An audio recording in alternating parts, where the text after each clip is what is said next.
Hello, everyone, and welcome to our webinar, From Canada to Bolivia, Indigenous Resistance to Militarism and Imperialism, with which we're marking National Indigenous Peoples Day. In addition, I'll add, today being the celebration of the Andean New Year, Wilkakuti. I'm Tyson Strandland, and it's my great pleasure to be one of your MCs for the event.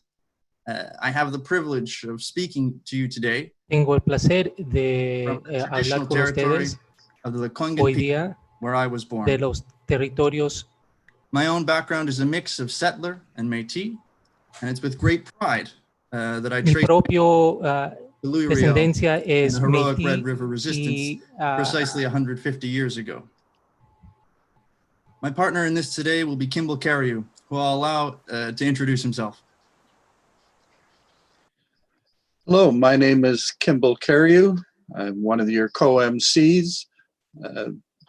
I'm originally from Treaty 6 territory in Saskatoon, Saskatchewan. My ancestors include European immigrants who homesteaded on Indigenous territories and Métis people.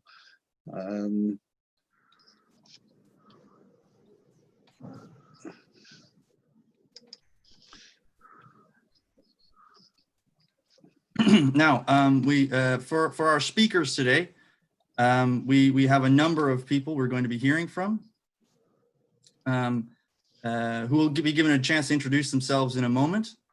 We have Hayden King, we have Gina Mowat, Colin Sutherland Wilson, and the president of the Plurinational state of Bolivia, Evo Morales, and finally, Kanahus Manuel. Now, before we begin, we have greetings from one of our co-hosts, the Canadian Peace Congress.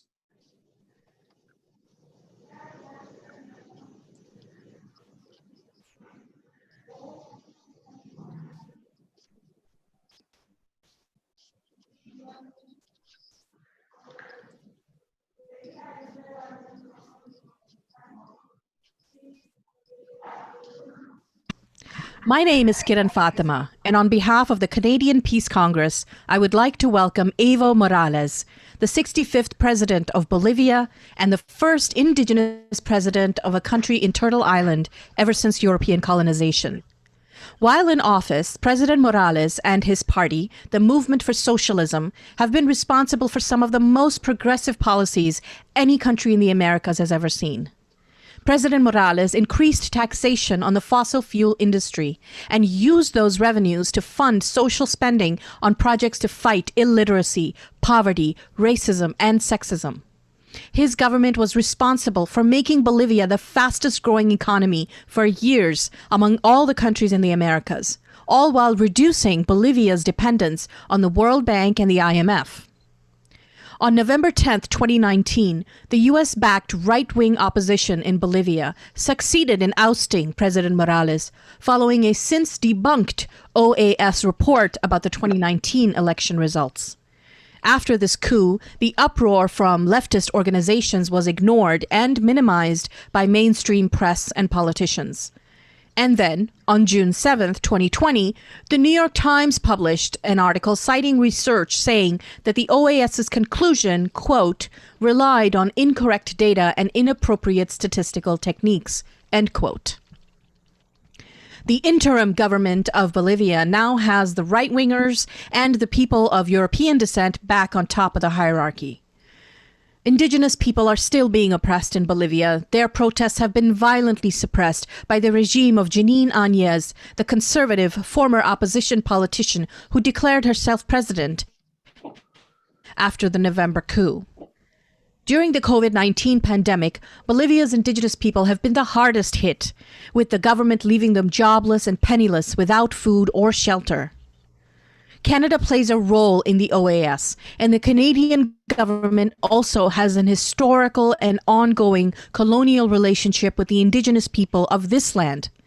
As peace activists and anti-imperialists, we recognize this reality, and we stand in solidarity with the Indigenous people living in Bolivia and in Canada. Today, on Indigenous Peoples Day 2020, from the traditional land of the First Nations known as the Anishinaabe, the Haudenosaunee, the Huron-Wendat, and the Mississaugas of the New Credit Territory, it is my deepest honor to welcome the 65th President of Bolivia, Evo Morales.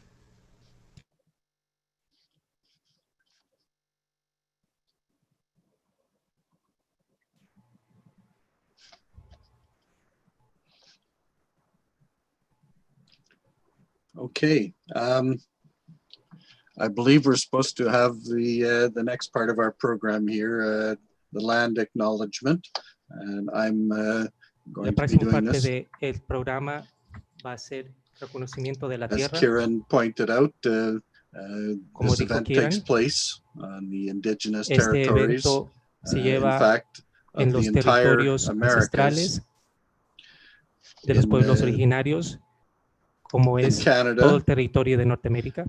There are over 500 indigenous nations. En Canadá hay más de 500 First Nations, pueblos Inuit, originarios. Métis. All of us live on Indígenas, lands Métis. that one way or another were taken by the conquerors over the last 500 years. Todo este territorio que fue tomado por los conquistadores durante estos 500 años.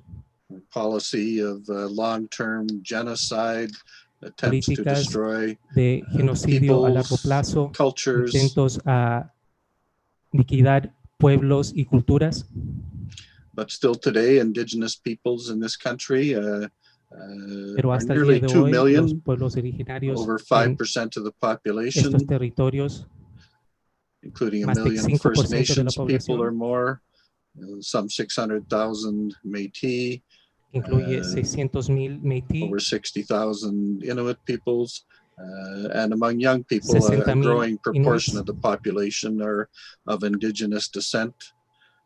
y We una have over población 500 indigenous joven languages in this creciente country. de personas indígenas.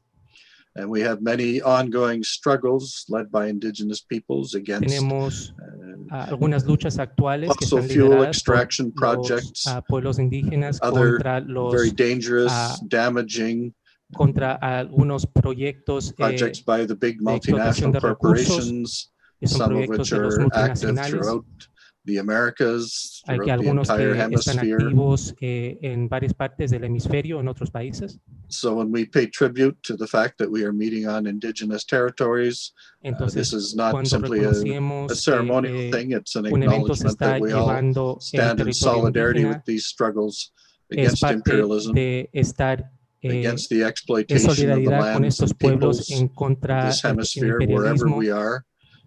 And this is why we are particularly pleased to be able to have Y por eso Evo Morales es que with us estamos today, muy agradecidos de and tener con a nosotros number a of Evo other Morales el día de hoy. people, activists who are very Y prominent también in these a struggles. This is algunos a great honor to activistas be emceeing importantes this event. liderando So I thank all of you for being here. I look forward, along with all the aquí rest en of este us, país. on this event, to hearing what you all have to say. So thank you. Que puede estar atento de escuchar lo que tienen que decir. Muchas gracias. Certainly, it is a great honor, and beyond drawing parallels between the struggles of Indigenous peoples in Canada and Bolivia, this meeting is a unique opportunity to promote solidarity and friendship between the people who are fighting against a common enemy, that enemy being imperialism. The interests which have ruthlessly pursued the construction of the Trans Mountain Pipeline are the same as those which desire the plundering of the vast natural wealth of Bolivia.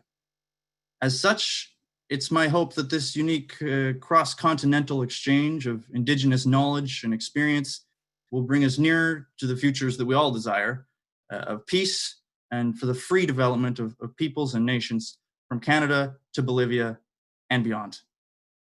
Now, without further ado, I'd like to ask each of our speakers to briefly introduce themselves, beginning with Hayden King.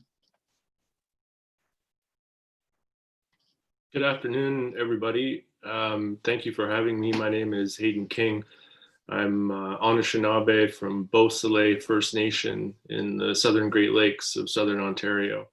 I'm of the Eagle clan, and I am the executive director of Yellowhead Institute at Ryerson University, which is an Indigenous research center, and the co-founder of the Ogimaa Mikana Project, an urban-based land reclamation and arts collective, and I'm happy to be here. Great. Thanks, Hayden. Next, I believe we have Gina Mowat. No, sorry, we're still just waiting on Gina. Then let's go with Colin Sutherland Wilson. Amahiluch. Good morning, everyone. My name is Colin Sutherland Wilson. My Gchi'mnissing name is Nilach Ax, which means on the water. I come from the Gchi'mnissing Nation, from the village of Anspayach, and of the Gchi'mnissing people, also known as the House of Tibasa.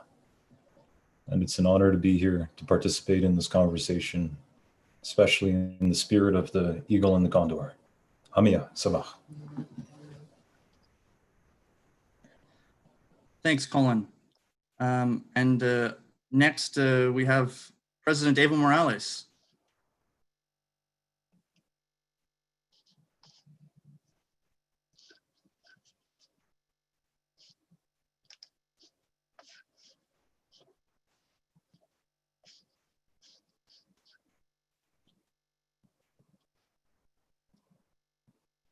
Okay, maybe let's go to Kanahus first for a moment then.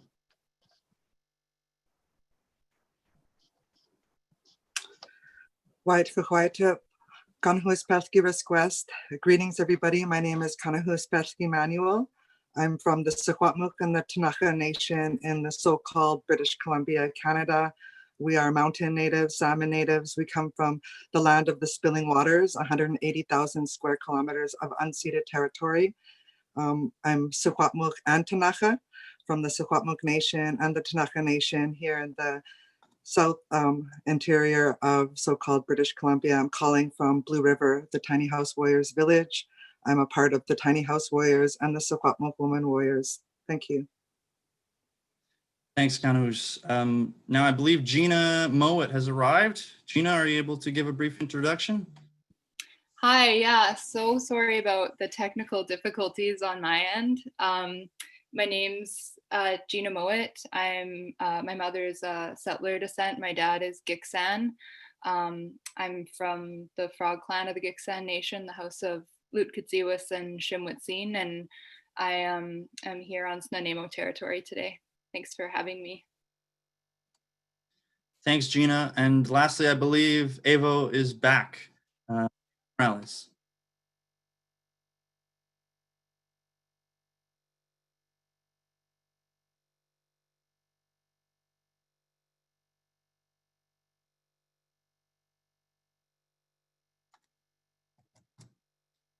Sorry, folks. Minor issues. Hopefully, we'll be able to come back to Evo. For now, maybe Hayden, you'd like to begin.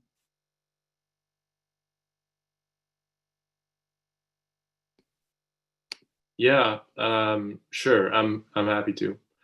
I think I just want to start by saying how honored I am to have been invited to this conversation, to be in dialogue with Evo Morales, who showed me as a young man that there were alternatives possible, and who I watched over the years breathe life into an Indigenous politics that I didn't think was possible at the time. But also to be in conversation again with Kanahus, who I think embodies an Indigenous life and land ethic in maybe the most bravest of ways in this country for her people, but for all Indigenous people as well.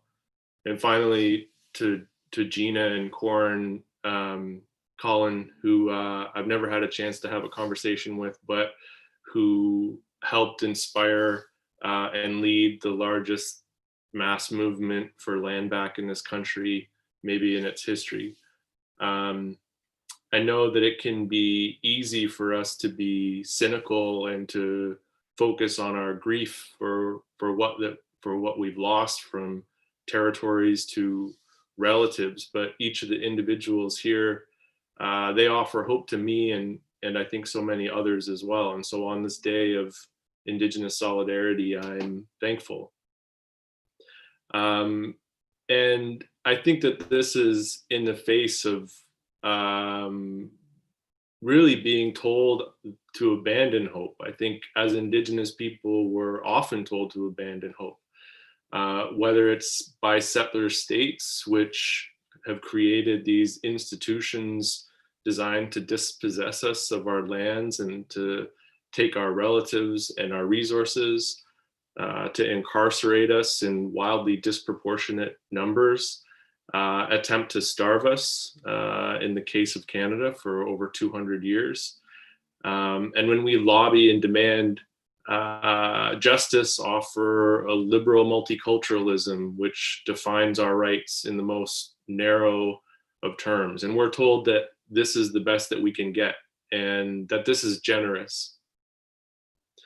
At least that's the case in Canada. And then, of course, there's an international system that encourages us as Indigenous people to abandon hope as well. It's an international system of states that supports these practices, these kinds of practices in places like Canada, with conventions and declarations that normalize colonial violence against us.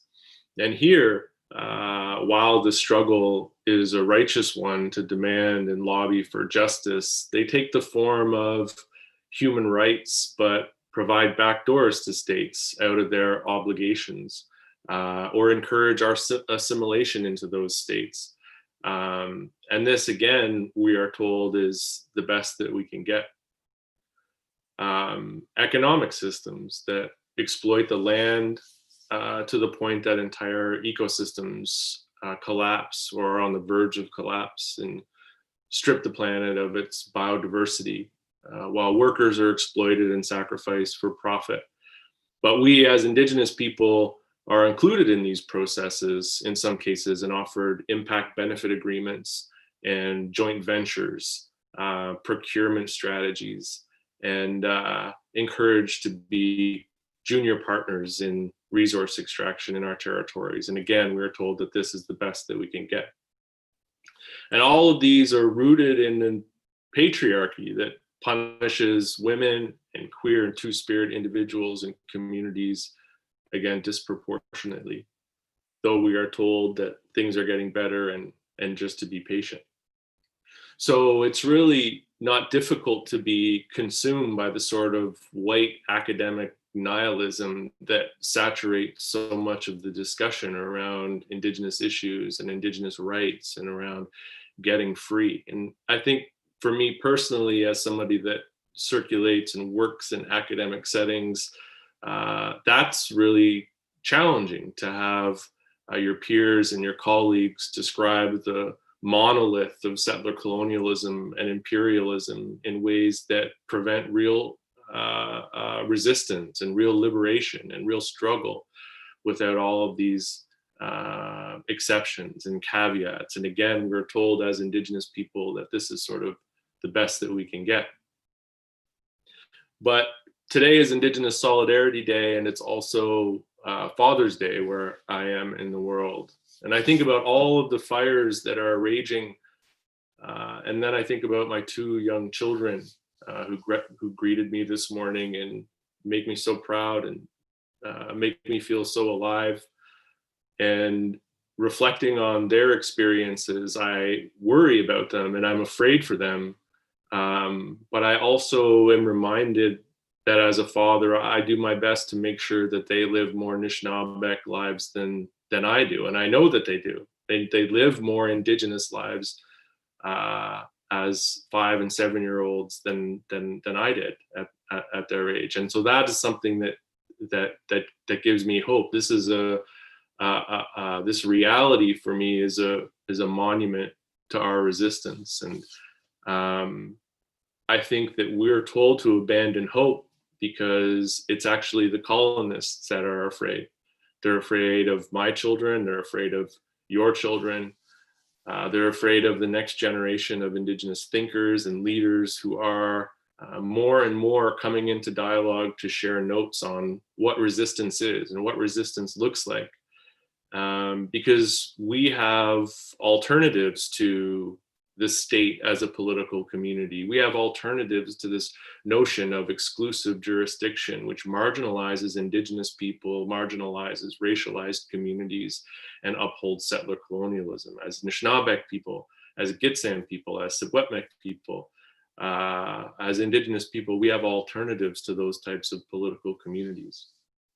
And we have alternatives to the type of diplomacy that is practiced on in the international system of states. We are guided by Indigenous laws that take the concept of an anarchic world and turn it on its head. There are indeed a rules-based world. There is indeed a rules-based world, one where we have obligations to the land and to the creatures that we share the land with, and that should really be guiding our global politics. And we have alternative economic systems rooted in care and mutual respect, which is not to say that we don't use the land, that we don't exploit the land. And I don't mean this in some sort of essentialist way, but we have protocols and laws to guide our relationship with the land, places that we're permitted to go and where we're not go, to ensure the health and future of all living creatures. And we're taking these alternatives and we're resurrecting them, we're revitalizing them, and we're coming together across borders and increasingly in solidarity with Black communities that are fighting for justice, and being led by a generation that understands what those obligations are, not only to the land, but to future generations. And they understand what it means to promote life. And some of those people are here in this conversation today. And so I really want to recognize them and defer to them. And I'll end my comments here and look forward to more dialogue and discussion. Miigwech, ahau.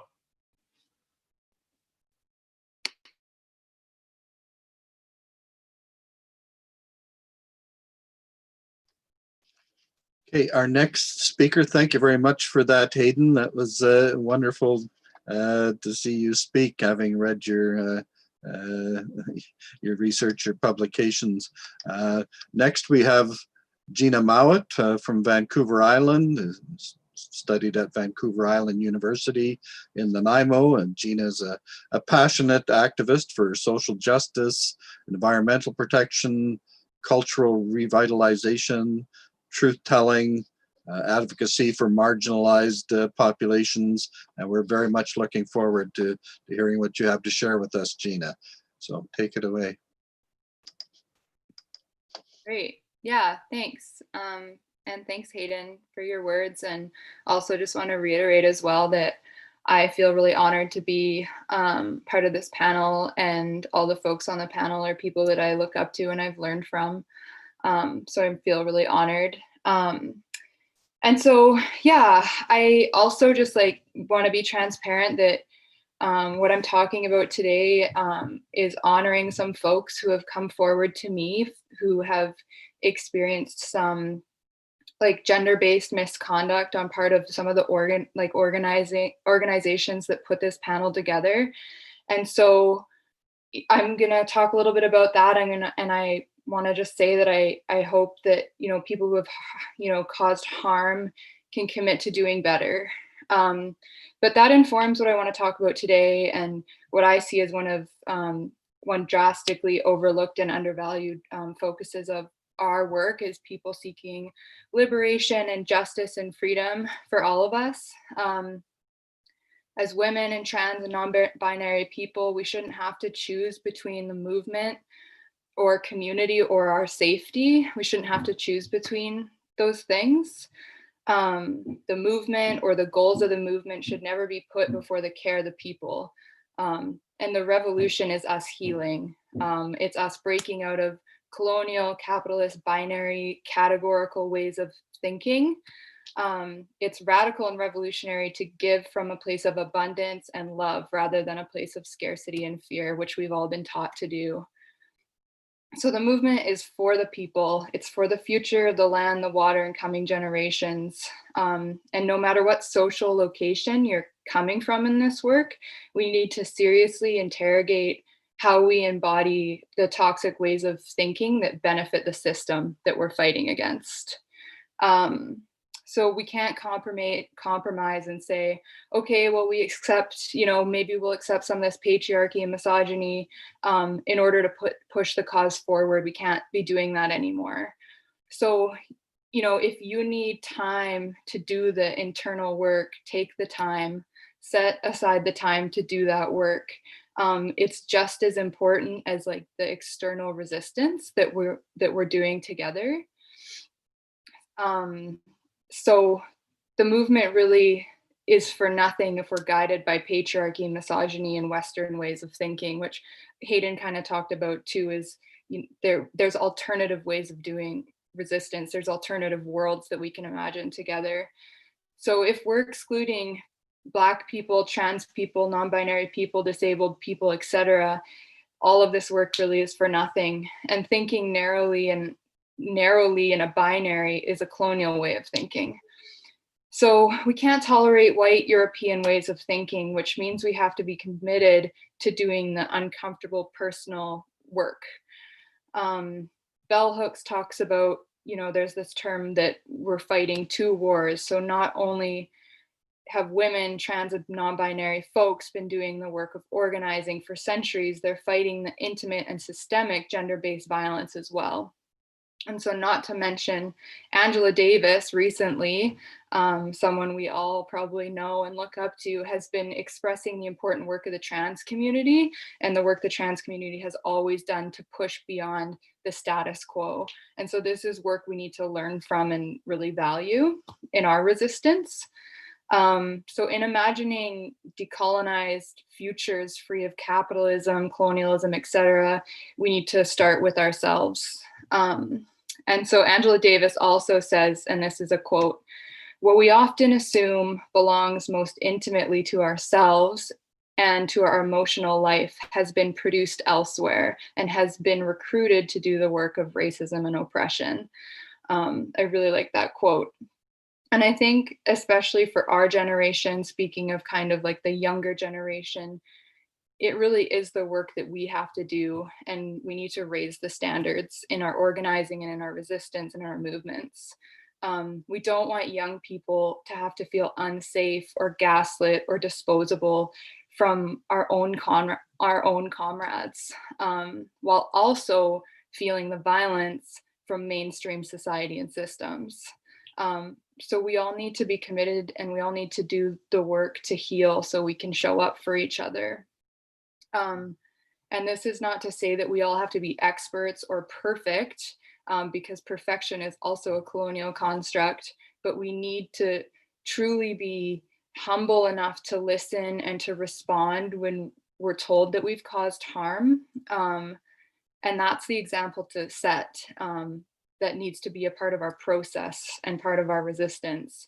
And in that's creating a future of freedom for all of us. And it's also the opposite of what capitalism and colonialism and patriarchy want of us. They want us to be in containers and to come from a place of fear rather than a place of abundance.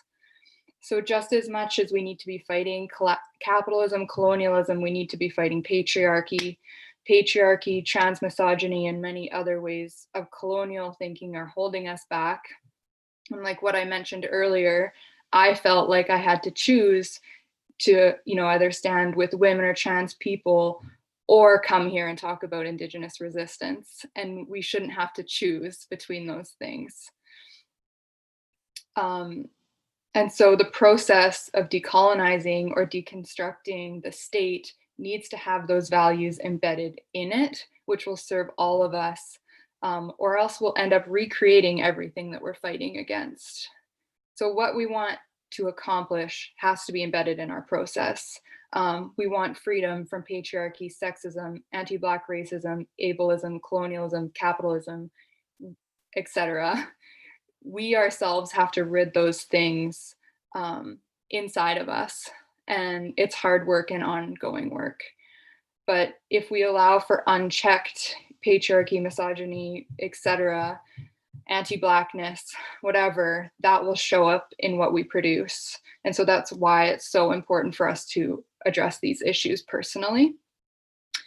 So we all need to look to Indigenous laws and knowledge at this moment of resistance, globally, locally, because right now we're faced with, we've been doing this resistance work, and now we're starting to see people talking about abolishing the police. We're starting to see some of these systems and these structures crumble that we've been working towards. And so now we have to think about what's our alternative. And Hayden also spoke a little bit to this.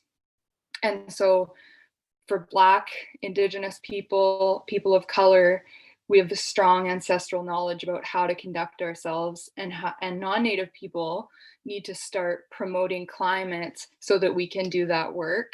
And they also need to be learning from our knowledges and our laws as well, and following our laws. Leading the front lines of Indigenous resistance movements in Canada and around the world are women and non-binary people. And it's always been these people doing the organizing, the planning, the scheming, the learning, and the raising up of next generations. So we're in a balance of constant destruction and creation. And the real revolution is young ones fluent in our language. And we know that that knowledge comes from the land and is contextualized from our relationship with the land, which means that we have to protect that. And that's our law as well. And so resistance and freedom on stolen land needs to encompass all the intersections of oppression. And our fight right now in Canada is against the ongoing murder of our women, girls, trans, and two-spirit people. And that's, where we're being hit and where we've always been hit. Our children are being taken away at greater numbers than ever before. And the reason is that Canada wants us to be weak so that it can continue to steal our land and resources. So thinking about resistance to all of those things, not just, the pipeline, or it's the way that Canada continues to oppress us and harm us is nuanced and always changing, and stealing our children is one of the main tools of colonialism and oppression that has been this unbroken chain that we see is like so prevalent still today. So destructive capitalist industry is connected to the psychological warfare against our people when our children are taken away, when our women are murdered, when our people are forced to live on the streets. Our laws and our governments do not allow for such gross injustice. And that's why seriously decolonizing and the hard work of decolonization is both an internal and external battle to rid of colonial powers over us and our lands and our bodies. So yeah, there are powerful movements happening right now in BC led by strong Native women. Obviously, Kanahus will be able to speak to that and has been doing this work for a really long time. And so these women and groups are upholding laws and governance on their territories. And it's a really holistic and also global way of thinking about our connection to our lands and each other and the water and the spirit world. Indigenous laws need to be the alternative to capitalism, and nothing, the way I see it, nothing other than our laws and our ways of thinking can save us right now and can lead us into a good place. And I think that's all I'll share right now, but just thank you all for listening and providing me the space to talk today. Hamia. Thank you very much, Gina. Always appreciate your insights. And next, our next speaker is a good friend of mine who I've known a couple of years now, and who I've had the pleasure to be there and helping occupy the Victoria Legislature not long ago, since which it's still been locked up ever since. Colin Sutherland Wilson, take it away. Hi, everyone. First of all, I'd like to extend my appreciation to everyone who's come here to speak today. I really would like to reiterate what Hayden and Gina touched on, which is, how powerfully, like how we conceptualize our worldviews, how we conceptualize our realities plays such a huge part throughout all this. Because right now, we're seeing a huge backlash, especially in the United States with Black Lives Matter, against white supremacy and the hegemony of that. And so especially at this time, we need to start thinking about, how important it is to deconstruct that, to deconstruct its history, the doctrines of discovery, all the justifications that were used to impose violence, especially through colonialism throughout the world. And in many respects, we're all in this together, because I believe that every human being has within their memory an understanding of what it means to belong to the land, to be a part of a territory, to come from it, and to have an ancestry that is informed by those relationships. And so right now, just reminding people of what it is to be a responsible human being comes to the forefront, especially in this time. And so for myself, when I look at Canada, I can't help but think that so many Canadians live in a fantasy land that's informed by a worldview that still goes back to those original papal bulls of Alexander VI that called us barbarous nations that needed to be subjugated and civilized and assimilated. And where we are now is we're still seeing this kind of rhetoric prominent throughout all of Canada. We're seeing even the most well-intentioned Canadian politicians referring to us as Indigenous Canadians, which is was ultimately the intended outcome of all these assimilatory policies that we've been subjugated to throughout the past centuries. And so I'd just like to remind everyone that this is not a domestic issue within Canada. And within many colonial states, these are not domestic issues. These are international. As Indigenous peoples, we come from nations that have existed for thousands of years, and we intend to exist for many thousands more. It's not the grievances of an ethnic minority that need to be addressed by the colonial majority. That's not the case whatsoever.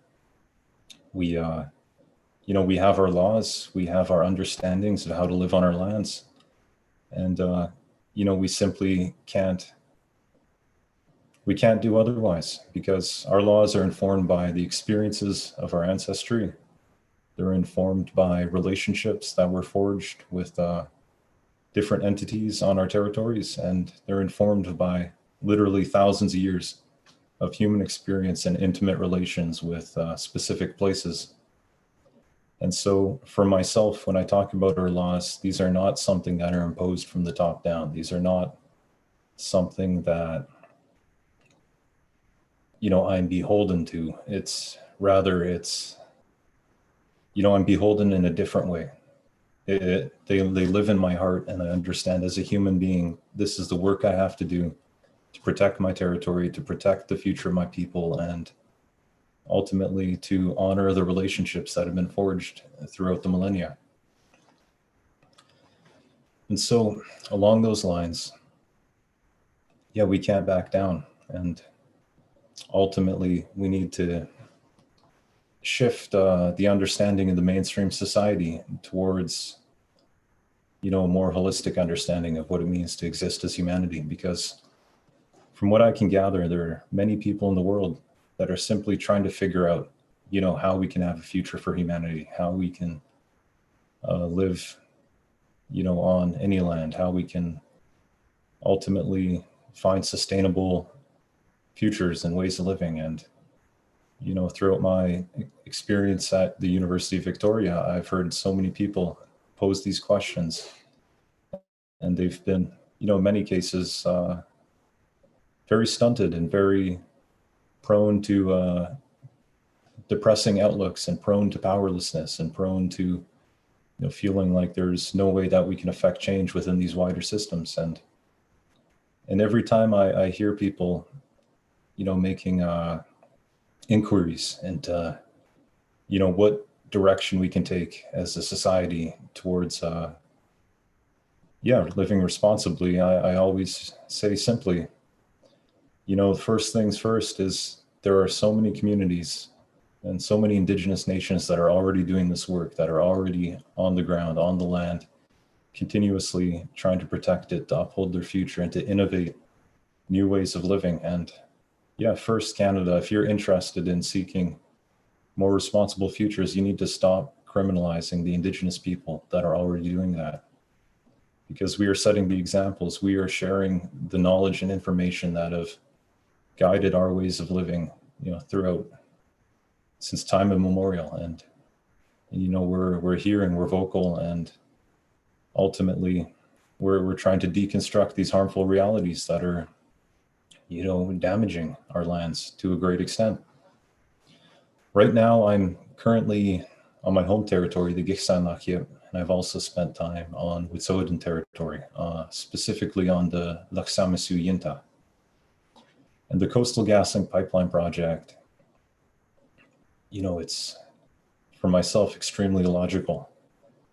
Because right now, that pipeline project, it's destroying huge swaths of territory. It's severely impacting the caribou population, destroying up to 40% of their last remaining habitat on our territory. And the caribou are very significant peoples to us. And for millennia, they have provided us with so many of our needs. And, only within the recent century, they've been largely wiped out. And so this project is going to further impede them. And one of the illogical solutions that has been presented by the colonizer in response to this is to wipe out 80% of the wolves in order to mitigate the damage that they are causing to the caribou.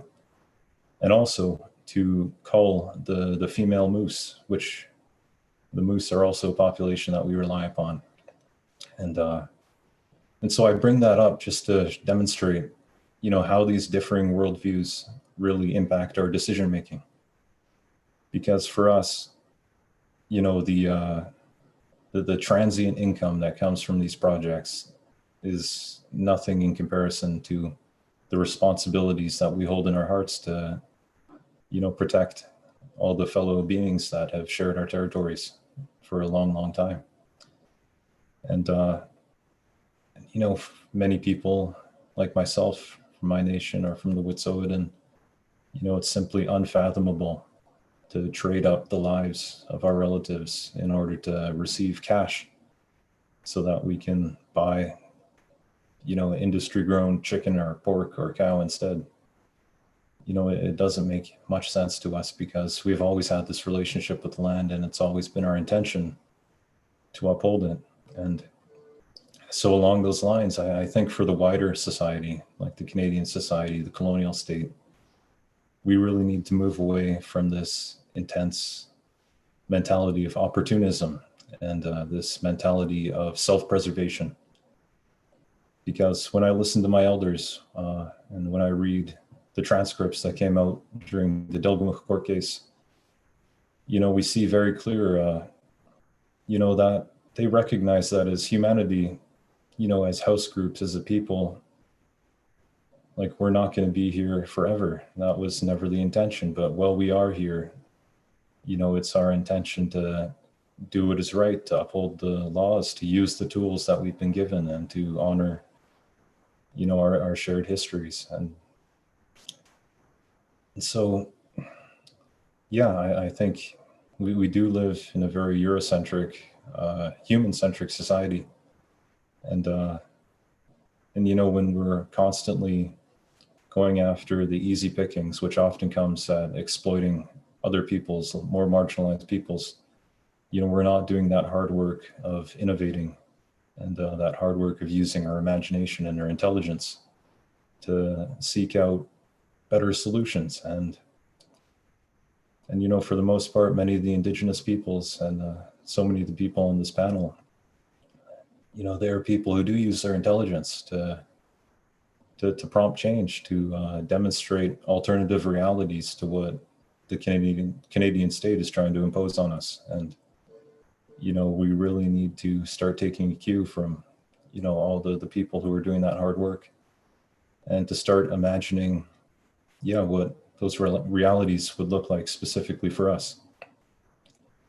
Because, all throughout the world, we're seeing many Indigenous peoples simply being massacred for standing up for what they believe in and standing up for their laws and doing, what they have no choice what to do, because they're compelled from their hearts, they're compelled from their ancestry, they're compelled from their responsibilities. And so, at the very least, any change that we can make happen in Canada, like that will have domino effects throughout the world. And we've seen already the linkages, between the Canadian state and its influences in states like Bolivia, and its influences through its mining corporations and, all of its corporate interests throughout the world, where it is actively exploiting other people, and domestically, where it is exploiting, sovereign Indigenous nations, where it's mobilizing its military, where it's ultimately dodging accountability at every turn as it continues to degrade and criminalize our governments. And so right now, I think people really need to hold this state to account in ways that we are seeing demonstrated all throughout the world, because, it's pretty clear that, we simply do not have the time to wait for change to happen within the system, for, all that to happen, outside of the power of the people. Because, what we're seeing in the States is we're seeing some drastic changes. We're seeing some conversations that have been, lying on the back burner for centuries. We are seeing issues and violence being addressed in a way that, many people have been waiting entire lifetimes to see happen. And, like with the winter, we saw shut down Canada. We saw how much power that we have. We saw how our communities can mobilize and coordinate, and how we can, ultimately put pressure on the state in order to seek better outcomes and better understandings. And there's still a lot more work to do along those lines. And right now, ultimately, we really need to start using our intelligence and our creativity to, simply be true to who we are.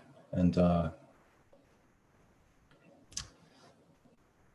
so maybe just in conclusion, I'd really like to reiterate that, we all have a massive responsibility in all this, and we all have knowledge and teachings and understandings that have been handed down to us through our ancestry or through our friendships or through our communities. And we have to act on it. And ultimately, there's not much time. And like I've seen lately on Wet'suwet'en territory, how fast that devastation can occur, how fast they can impact the land, and ultimately, how easy it is for these colonial governments to dodge any accountability, and how easy it is for them to lie straight to our faces. I'll just quickly mention, at the end of the legislature occupation, we had a meeting with Scott Fraser, who's, I guess, the Minister of Indigenous Relations and Reconciliation. And he told us straight to our faces as young Indigenous leaders that, the BC government had no say within the RCMP operations on Wet'suwet'en territory. They told us that the BC government had no influence over the Environmental Assessment Office. And, in both cases, we learned immediately that he was lying straight to our face, the Minister of Reconciliation, because BC did authorize additional resources to those militarized police that came onto these territories and pointed guns at my family. And so, we really need to be thinking of ways to put pressure. We really need to be taking the initiative and not simply reacting to what, we are faced with. We really need to start coordinating and working together, because we're not doing this for our sake. We're doing this for the world's sake, and everyone's looking to us, because we do have many answers on how to live on these lands. And yeah, just hamia. I'm so grateful to talk, as always.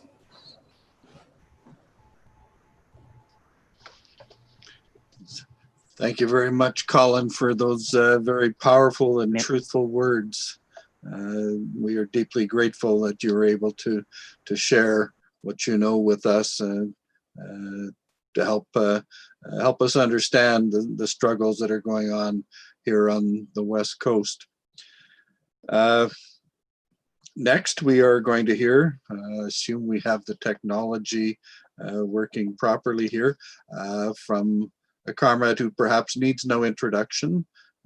Evo Morales was born to an Aymara family of subsistence farmers, became a Cocalero activist, and eventually became the president of Bolivia from 2006 to 2019, the first indigenous president of a country in the Americas. His administration focused on poverty reduction, people before profits, combating the influence of US imperialism and multinational corporations. He's the leader of the Movement for Socialism Party. We are absolutely delighted to have Evo here today. So he's on next if the administrators of this event today have it ready to go.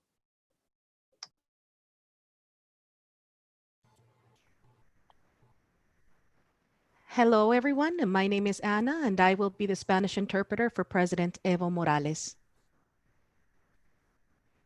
Señor Presidente, mi nombre es Ana Rugamas y seré su intérprete de español este día. Es un honor. Muchas gracias. Perdone por la pregunta. ¿Me toca intervenir? Sí, señor Presidente. Para empezar, señor de los señoríos, soy hermano o compañero Evo Morales. To begin with, when you refer to me, please do not refer to me as sir. I am your compañero.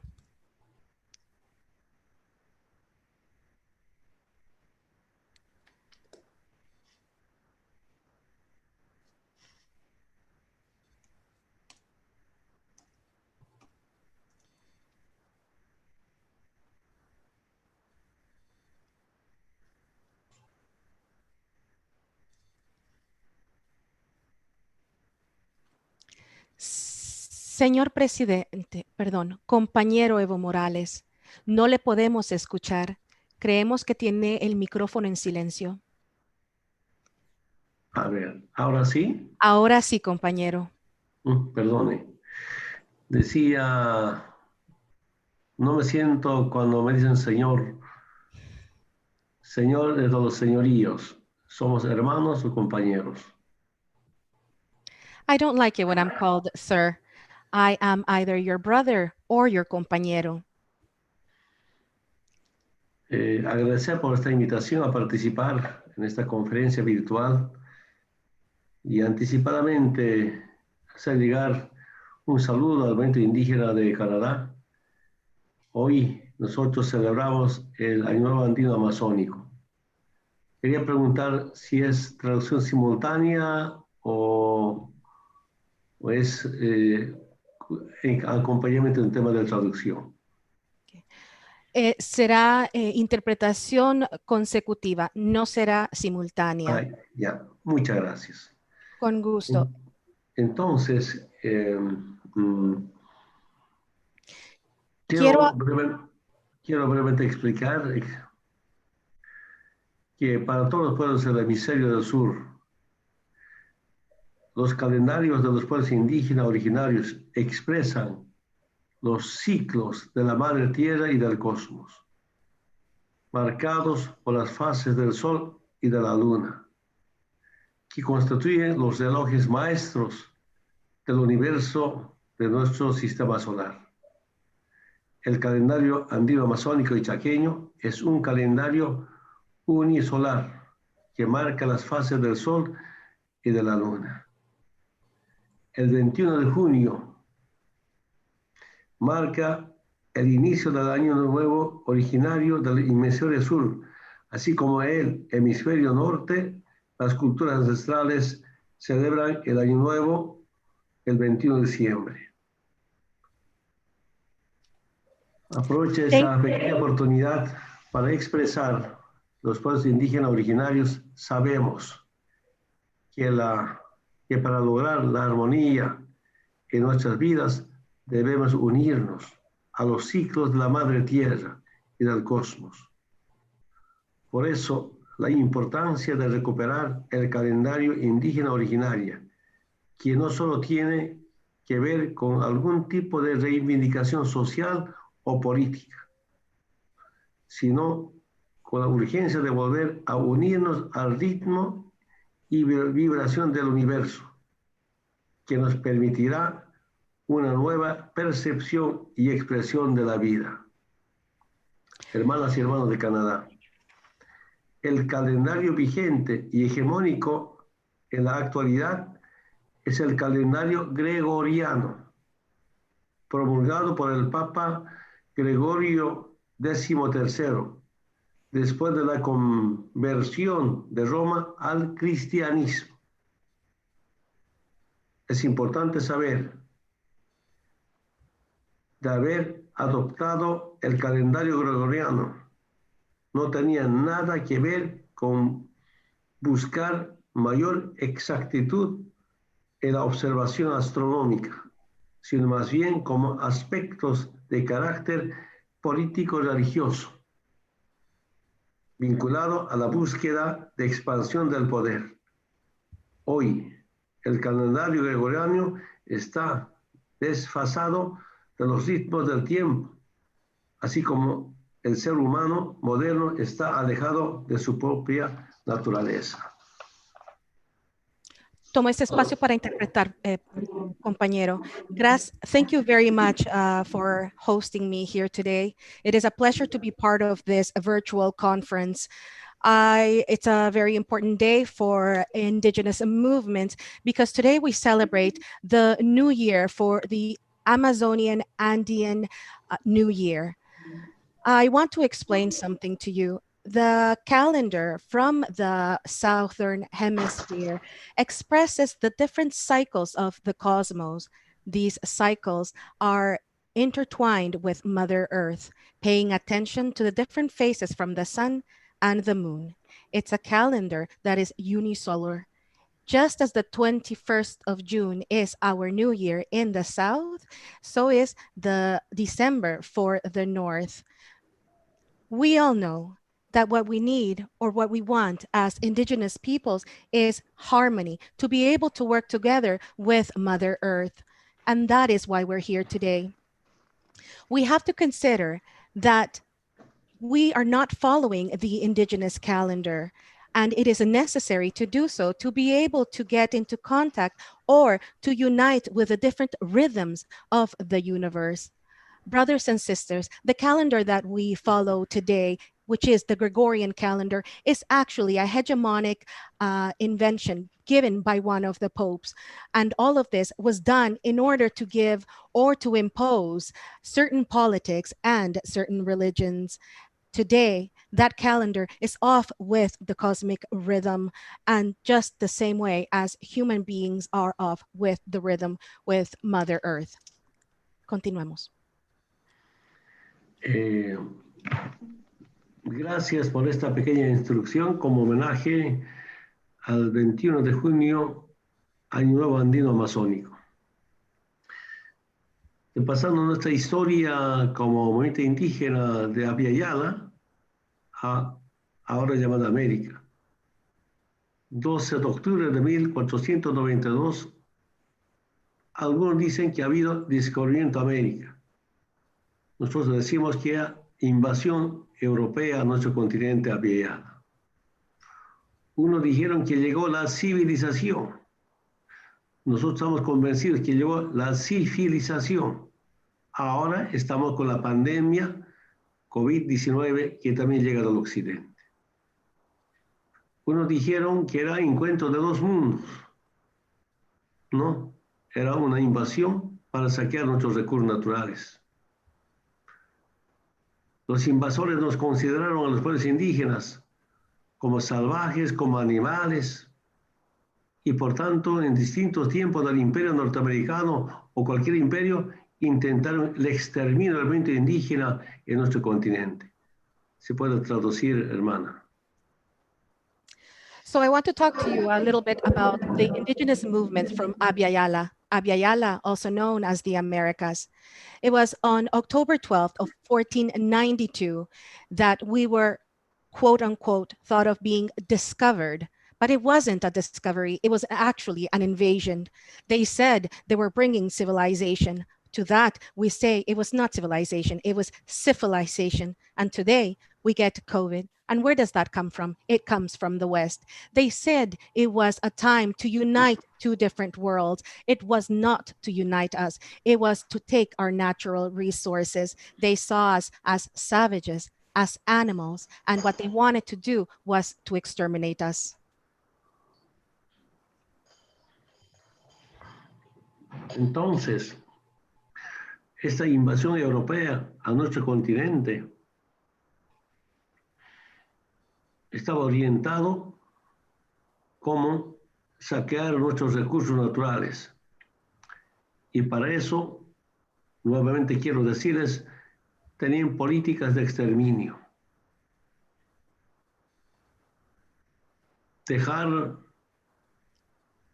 de que los pueblos indígenas sigan habitando en esta tierra. Programas orientadas a quitar nuestra identidad, nuestra cultura, nuestras tradiciones. ¿Quién nos decía? Para acceder a la modernidad hay que renunciar a nuestra identidad. Sin embargo, ahora nos damos cuenta que la diversidad cultural, nuestra diversidad es la riqueza de nuestra identidad, de nuestra dignidad. Dijeron que nosotros somos salvajes, animales. Por eso intentaron el exterminio. Sin embargo, en muchos países de América, nuestros abuelos resistieron, nuestros abuelos enfrentaron, nuestros abuelos soportando cualquier política de exterminio, se defendieron. Pero en algunas islas del Caribe, algunos países de América Latina, ha habido exterminio del movimiento indígena. Pero sí, así como en Ecuador, México, Guatemala, Bolivia, Perú, duramente resistieron a esa invasión europea y a esas políticas de exterminio. En algunos países quedaron muy pocos, como en Canadá o Estados Unidos. Son los reconocidos, pero nunca dieron su labor de cómo ser un ser humano y tener también derechos políticos.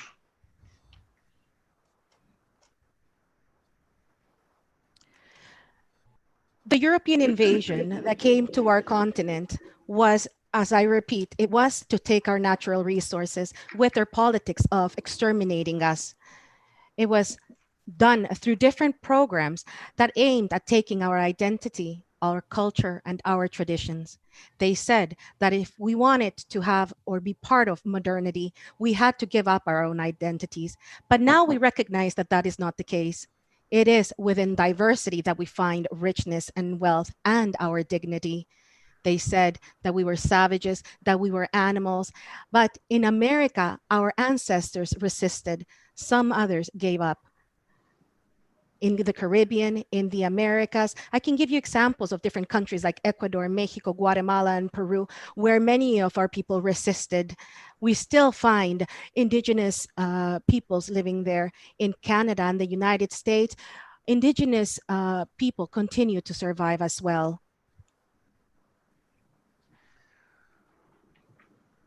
Me acuerdo perfectamente a 500 años de resistencia indígena, hicimos gran evento continental, intercontinental, de Quetzaltenango a Nicaragua.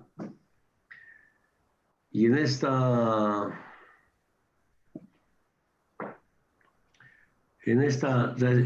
evento dijimos de la resistencia a la toma del poder, como los pueblos indígenas originarios, finalmente todos somos originarios nacidos en este continente, pero unos somos originarios milenarios, otros son originarios contemporáneos.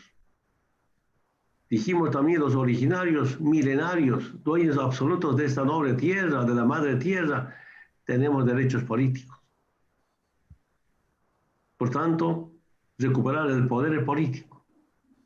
No podemos seguir siendo gobernados por los invasores, por los hijos nietos de los invasores. Reconocemos que había poder comunal, poder social del movimiento indígena, pero también era importante contar con el poder político. Y aquí nuevamente quiero decirles, en Bolivia, desde el movimiento indígena, identificamos a los enemigos internos y externos, al colonialismo interno y externo. Y en esta identificación, el imperialismo, ¿qué nos decía? Que bajo la doctrina de Estados Unidos hay una política, una doctrina, repito nuevamente, que nosotros no tenemos derecho a hacer política. Nos decían independencia sindical, independencia social comunal, pluralismo ideológico. Nuestras comunidades, nuestras organizaciones no pueden hacer política. Pluralismo ideológico. Pueden también, y nuestras organizaciones, nuestros hermanos y hermanos pueden ser de la derecha, de las políticas del imperio norteamericano. Nosotros dijimos, no, nuestros abuelos nos dejaron la ideología de lucha contra el colonialismo interno y externo, antes de la fundación de la República, de las repúblicas de Abiyala. Entonces, quiero decirles que con el poder comunal no podíamos recuperar nuestros recursos naturales. Era importante tener el poder político, el poder electoral. Ahí impulsamos un instrumento político. Con poder comunal no se podía nacionalizar los recursos naturales. Si nos hemos preguntado. Pero además de eso dijimos, ¿hasta cuándo desde arriba y afuera nos van a gobernar? Ahí viene este instrumento político que permitió la liberación no solamente del movimiento indígena o sectores sociales, sino al pueblo boliviano. I remember that a few years back, we celebrated the 500 years of resistance. It was a great event. It was an intercontinental event from Quetzaltenango to Nicaragua. It was all about resistance. Our motto was from resistance to power. How can us, as indigenous movements, take more power? And I'm talking about indigenous people, and I divide them into two columns, one that are coming from the millennia and others from contemporary. But we have to understand that regardless of who we are, we all have the right to have political rights. And it is these political rights that we must recuperate. The invaders cannot continue to rule us forever. We need this movement because we need to gain political power. I also understand, and I want to acknowledge that colonialism is not only an external issue, it is a fight that is internal, and we must fight it. Imperialism says the US doctrine is important and that we cannot run our own country using the pretext of independence from social movements. We are taught that we cannot take political power. That is their ideology. But we fight this. Along with those thoughts, we fight colonization, both internally and externally. We were given communal rights, yes, but what we need was political rights, because that is the only way that we can take back our resources, and it is necessary. They didn't want us to nationalize our resources with political power. We can, and that is why what happened not too long ago happened, and here we are today.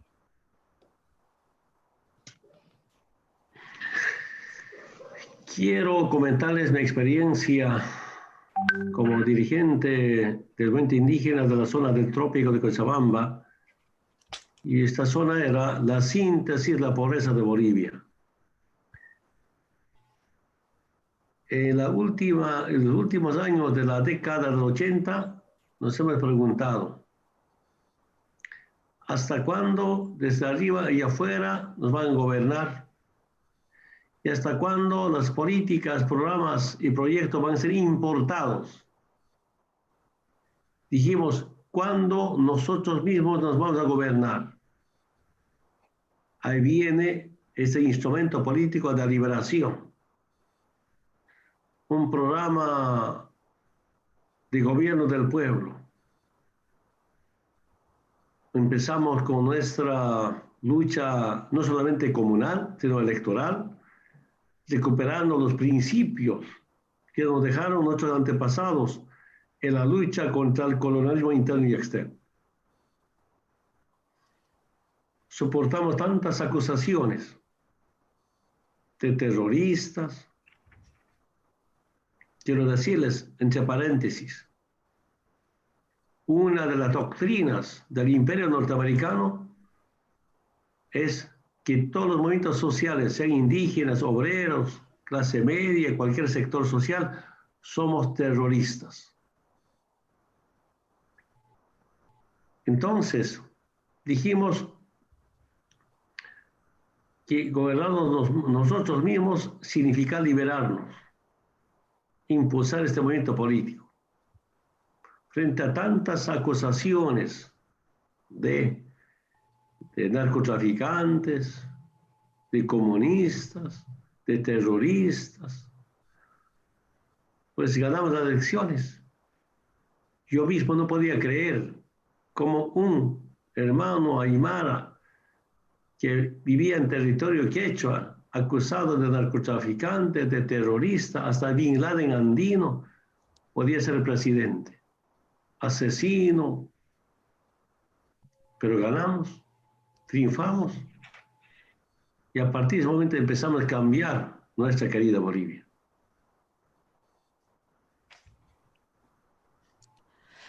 I want to bring attention to a place in Cochabamba. This place was one of the poorest places in Bolivia. And it was during the 1980s that we started asking ourselves the following question: until when will we allow somebody from outside to govern over us? When will we start to make programs that are not imported, but that are born here?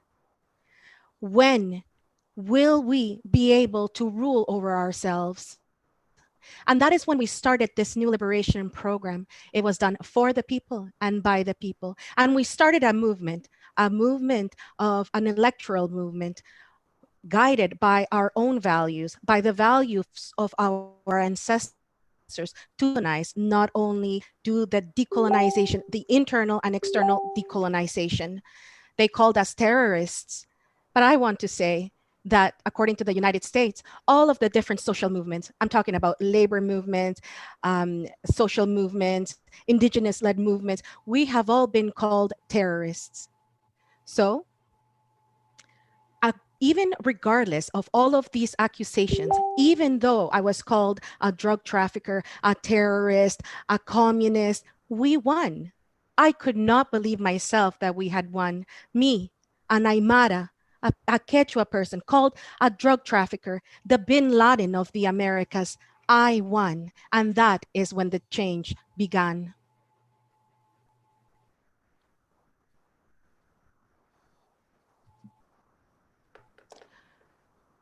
Compañero Evo, no le escuchamos. Perdón. Para ganar las elecciones, primero decidimos que nuestra revolución es democrática y cultural. Segundo, ¿qué nos planteamos? En lo político, la refundación de Bolivia. En lo económico, la nacionalización de nuestros recursos naturales, pero también de las empresas estratégicas, las empresas o los servicios básicos, por ejemplo. Y en lo social, la redistribución de la riqueza. En lo político, mediante una asamblea constituyente con la participación del pueblo, dejamos el Estado colonial para contar con un Estado plurinacional. En lo económico, lo más importante, nacionalizamos, recuperamos nuestros recursos naturales en las empresas estratégicas. Además de eso, por constitución, los servicios básicos es un derecho humano y no negocio privado. No aceptamos, por ejemplo, en este momento en Estados Unidos, la vida es una mercancía. En la nacionalización de los hidrocarburos, el gas, quiero que sepan, antes estaba en manos de las transnacionales petroleras y en los contratos que decía, el titular, que era la transnacional petrolera, el titular adquiere el derecho de propiedad en boca de pozo. Es decir, cuando sale del suelo ya no eran de los bolivianos, eran de extranjeros. De los ingresos, 100% ingresos, 82% para las petroleras internacionales, 18% para los bolivianos. Nosotros dijimos, dentro o fuera, el gas y el petróleo es de los bolivianos. Se acaba ese término llamado, el titular adquiere el derecho de propiedad en boca de pozo. Segundo, del 100% de ingresos, si las empresas petroleras quieren ser socios, bienvenido. No van a ser dueños, menos patrones. Y si quieren estar acá, se queden con 18% y el 82% para los bolivianos. El 1 de mayo de 2006 nacionalizamos. Esta nacionalización hizo cambiar la situación económica del país. Sí puedo comentarles de muchas empresas nacionalizadas, algunas estatizadas. Por eso en los 13 años de nuestra gestión, Bolivia, 6 años primero en crecimiento económico en Sudamérica. Récord histórico para la historia de nuestra querida Bolivia.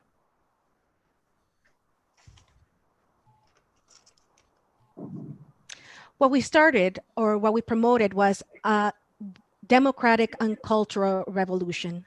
Our focus was on the political side, was the refounding of our nation.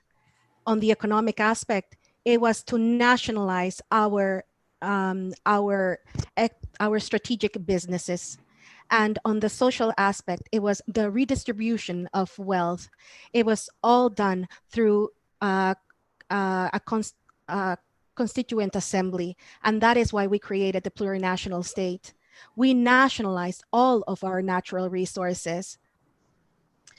We did this because we believe that the basic needs should be a human right. They are not a commodity, unlike the thought of the United States that thinks that life itself is a commodity. We don't believe this.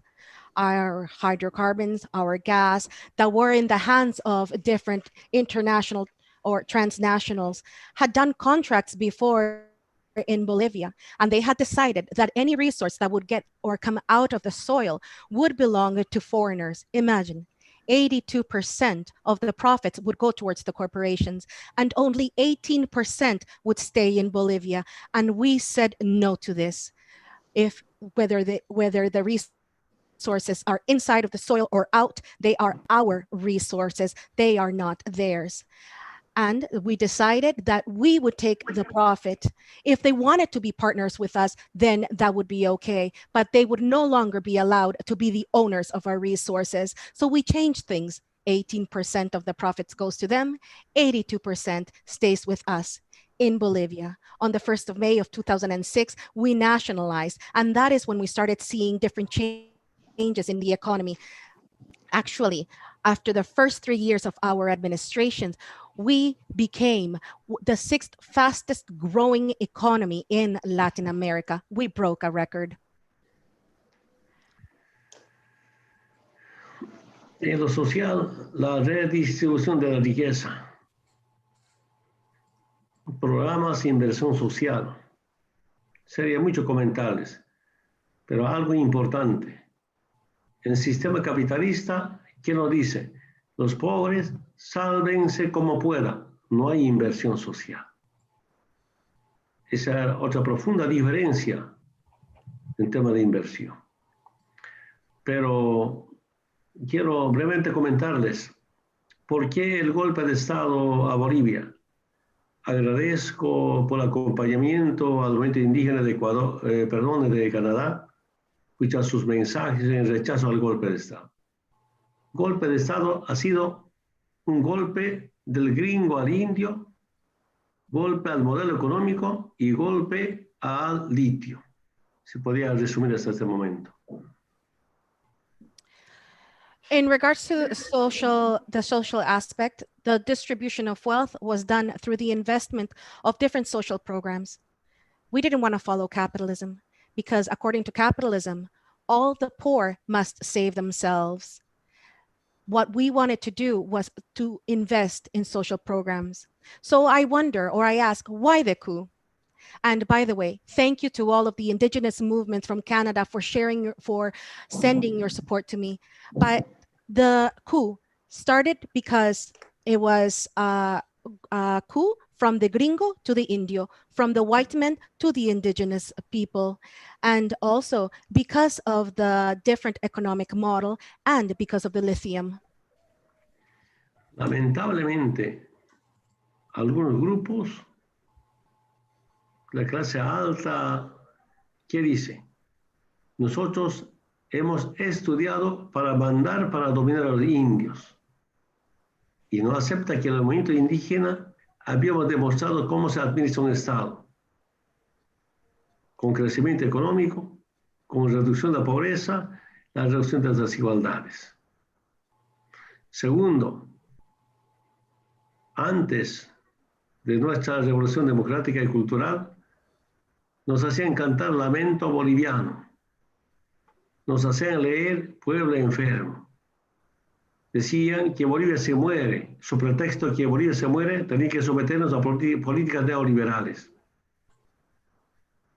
Sin embargo, nosotros, el movimiento indígena, los movimientos sociales, por supuesto, acompañados con nuestros profesionales patriotas, hemos demostrado que otra Bolivia es posible. Sin la cuenta del milenio, sin ATPDA y fundamentalmente sin el Fondo Monetario Internacional. Y en caso del litio, decidimos nosotros industrializar el litio, no seguir enviando la materia prima al occidente. Además de eso, empezamos con muchos resultados, buenos resultados, pero dijimos, la industria del litio sin Estados Unidos. Ahí viene el golpe, para que Estados Unidos parte de la industrialización del litio. Hace semanas atrás, un senador del Partido Republicano de Estados Unidos, ¿qué dice? Donald Trump participó en el golpe, todo por el litio. Está en los distintos medios de comunicación. Unfortunately, some groups that represent the high class have said the following: we study to dominate and rule over the indigenous people. Why? We showed them how to rule a country. We showed them how to increase our economy, how to decrease inequality, how to decrease poverty. That was the result of our democratic and cultural revolution. You know what they used to sing? They used to sing Lamento Boliviano, the Bolivian cry. They used to make us read the sick country, El Pueblo Enfermo.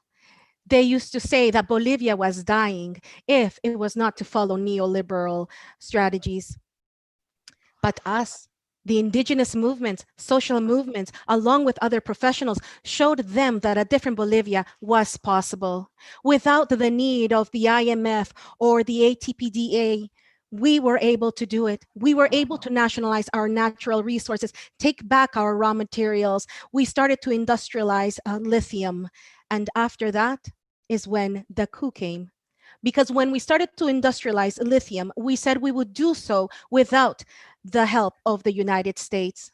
A Republican senator in the United States said not too long ago, the coup was supported by Donald Trump for the simple reason of the lithium.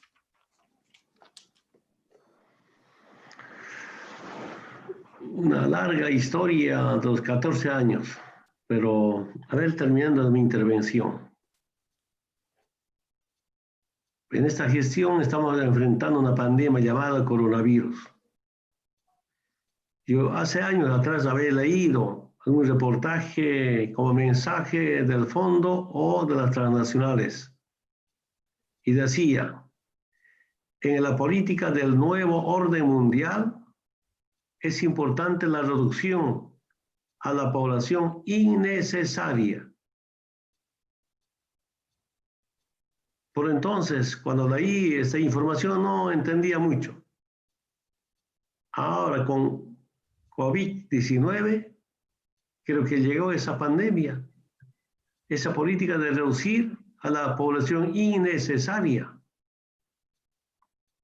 a los viejos, a discapacitados y fundamentalmente a la gente humilde, a la gente pobre. Creo que eso es parte de una guerra biológica. Lo que está pasando en Estados Unidos, ustedes son vecinos. Esa potencia mundial, pero para la pandemia no había esa potencia. Pero tiene más, casi cerca de 3 millones de afectados, infectados, contagiados. Más muertos del mundo, de todo el mundo, más muertos por día del mundo. Claro, donde priorizan solo plata y no la vida, pues tiene que morir la gente humilde, la gente pobre. Y nuevamente quiero decir, desde el movimiento indígena, la vida es algo sagrado. Es un derecho a la vida. Por encima, por derecho a la vida no hay otro derecho. Pero para el sistema capitalista no le importa. Sorprende lo que estamos viviendo. Creo que ahora va a cambiar todo el mundo y todo tiene que cambiar. Ojalá cambiemos todo, dejar a un lado el lucro, el individualismo, el sectarismo, el consumismo. Tenemos un problema de la humanidad. Por lo menos yo sugeriría a las Naciones Unidas y desde las naciones para todo el mundo, por lo menos para empezar, las industrias farmacéuticas, las investigaciones científicas sobre la salud, que no estén en manos de los privados internacionales, estén en manos de estados o por lo menos en manos de la Organización Mundial de Salud.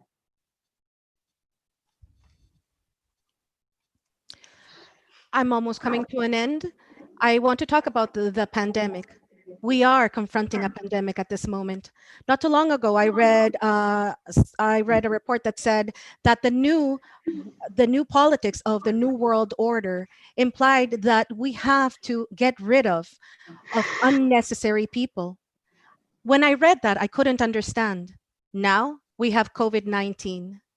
They said that they would reduce the unnecessary people. And who are the unnecessary people? The seniors, the disabled, the humble, the poor. So I wonder if this is part of a biological war. The USA, the world power. But are they a world power when they're confronting the pandemic? No, they are not. Look at the numbers. Over 3 million people infected. They are leading in the amount of deaths per day. All because to them, money is a priority. And because that's the way they think, many people have died. For Indigenous people, life is sacred. It is a right, and it is the right and most sacred over everything else. Capitalism does not care about this. So our world will change, and I actually hope it does. I hope that we leave back greed, individualism, consumerism, all of that stays behind. I suggested to the United Nations, as well as I suggest to the world, that we have to start taking away the powers from the private hands over the pharmaceutical or health research. Any health research, any pharmaceuticals must be in the hands of the state or of the World Health Organization. Finalmente, hermanos, quiero decirles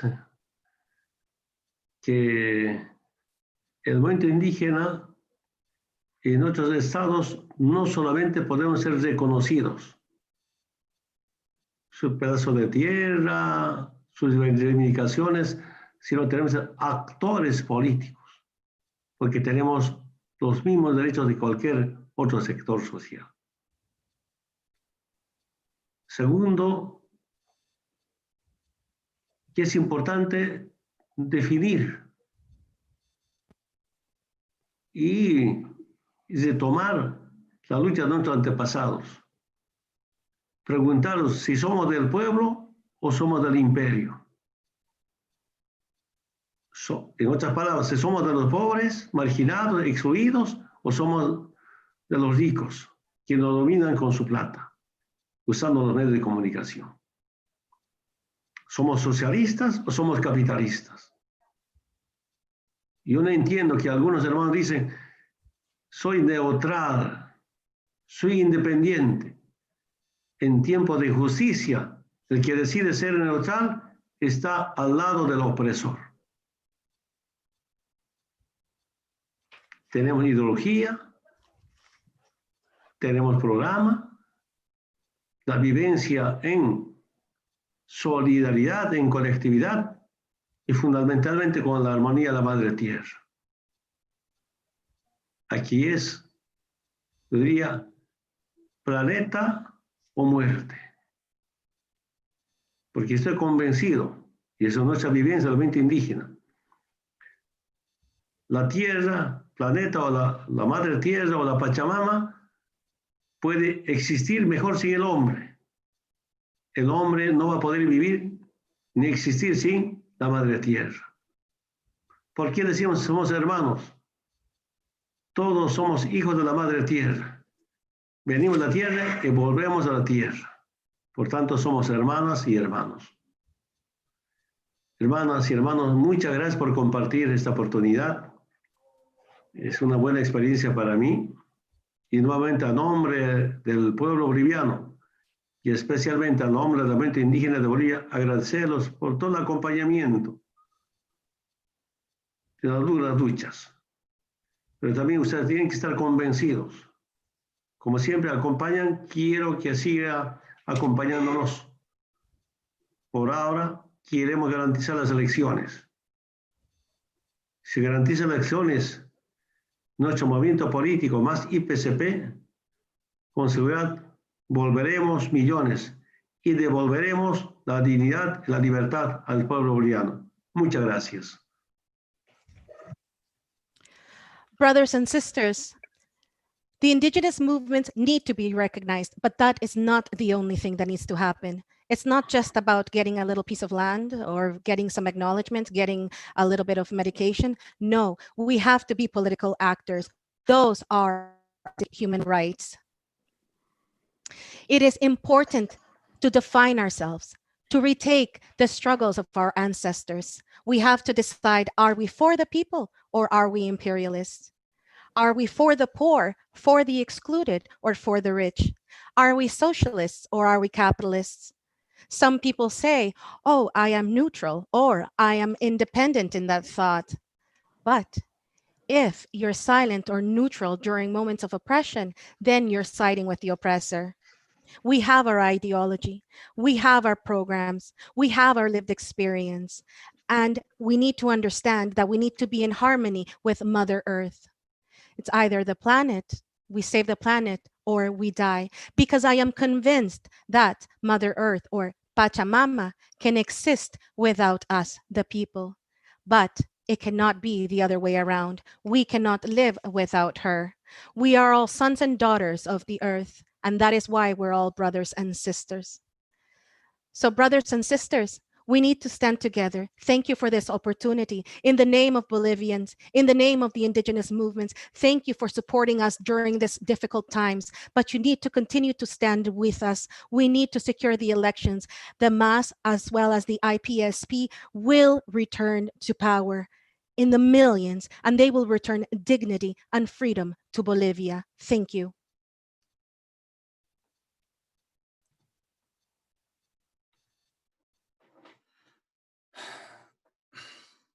Muchas gracias, compañero. Venceremos.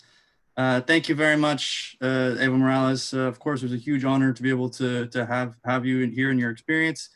Now, while it's unfortunate that Evo has to leave us today, as he's got a lot on his agenda, and for this I apologize to those of you who had sent in questions, because unfortunately we won't be able to cover those questions for Evo today. However, we have one more very powerful speaker who we're honored to have with us, who we've left for the end, Kanahus Manuel, who has a extremely rich experience here, who she will be explaining to you and talking to you about today. So please, Kanahus, thank you. And thank you again, Evo Morales.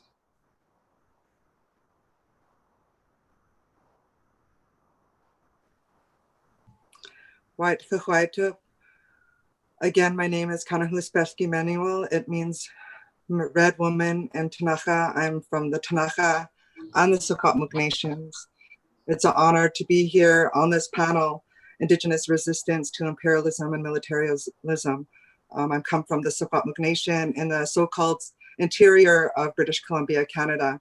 As I said, we come from 180,000 square kilometers of unceded territory. We've never ceded or released our lands to the Canadian government, not to Great Britain. We've never signed any treaties. We've never lost our land by war or conquest. And so I'm sitting right now on my homelands, Secwepemc homelands in Blue River, in a tiny house that we are building. I am from the movement Tiny House Warriors. We're building tiny houses on wheels and placing them in the path of the Trans Mountain Pipeline. We have many issues that we're facing to this date. But before I begin, I wanted to acknowledge and bring attention to some Indigenous women's lives that we have lost here in Canada. Chantel Moore and Aisha Hudson. They were murdered by the police here in Canada. And two of these young women have lost their lives at the hands of the police state here in Canada. Right now, here in Canada, we are facing a genocide against Indigenous people. Colonization has wreaked such a havoc on our lands and our peoples. We can name the impacts of colonization and imperialism. The list will go on for hundreds. There's thousands of writings about the issues that we are facing because of colonization and imperialism. Just to name a few, again, we have murdered or missing Indigenous women into the thousands. The displacement of land has left us with a 0.2% Indian reservation land base. That's 0.2%. If you add up all the Indian reserves in Canada, it will equal 0.2%. So not even 1% of territory do Indigenous people hold on to here in so-called Canada.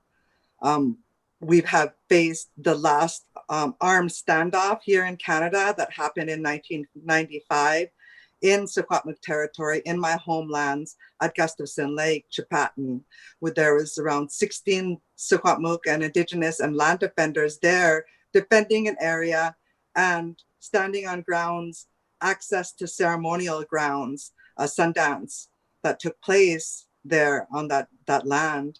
In 1995 and September 11th of that day, 77,000 rounds of ammunition were fired at Secwepemc land defenders. Armored personnel carriers were deployed and landmines were set up around the encampment. Similar to the encampment that I am in right now, we call our encampment here the Tiny House Warrior Village. We have 5 tiny houses that are exclusively using and occupying our territory. This resistance of stopping this pipeline is very powerful because this is connecting with the Standing Rock movement that, you know, became internationally renowned as Indigenous people were stopping the Dakota Access Pipeline in Standing Rock. We just lost a warrior, Larry Malcolm Jr., who was on his way here to stand with us on our front lines. And he was a warrior from Standing Rock, and we have lost, he's off into the spirit world now. So we're constantly losing our young people to colonization and imperialism, the impacts of colonization. Like I said, the land base that we have right now is 0.2%, and that is federally imposed.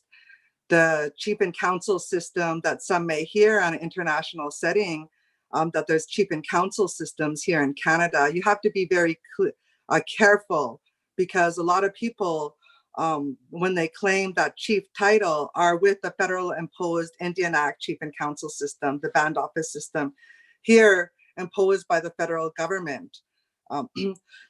To make it very clear, the proper title holders here in Canada are the Indigenous people. Here in my nation, in Secwepemc Nation, it's 10,000 plus strong Secwepemc women, men, and children that make up the Secwepemc territory. And it's those 10,000 Secwepemc that are the collective title holders. And therefore, they're the ones that make the decisions regarding our lands and territories. Let's not get mixed up in following the chief and council systems that have been posed by the federal government. Also, I'd like to say that I am part of the Secwepemc Women Warrior Society. Here in our Secwepemc territory, women have always been a part of our warrior society.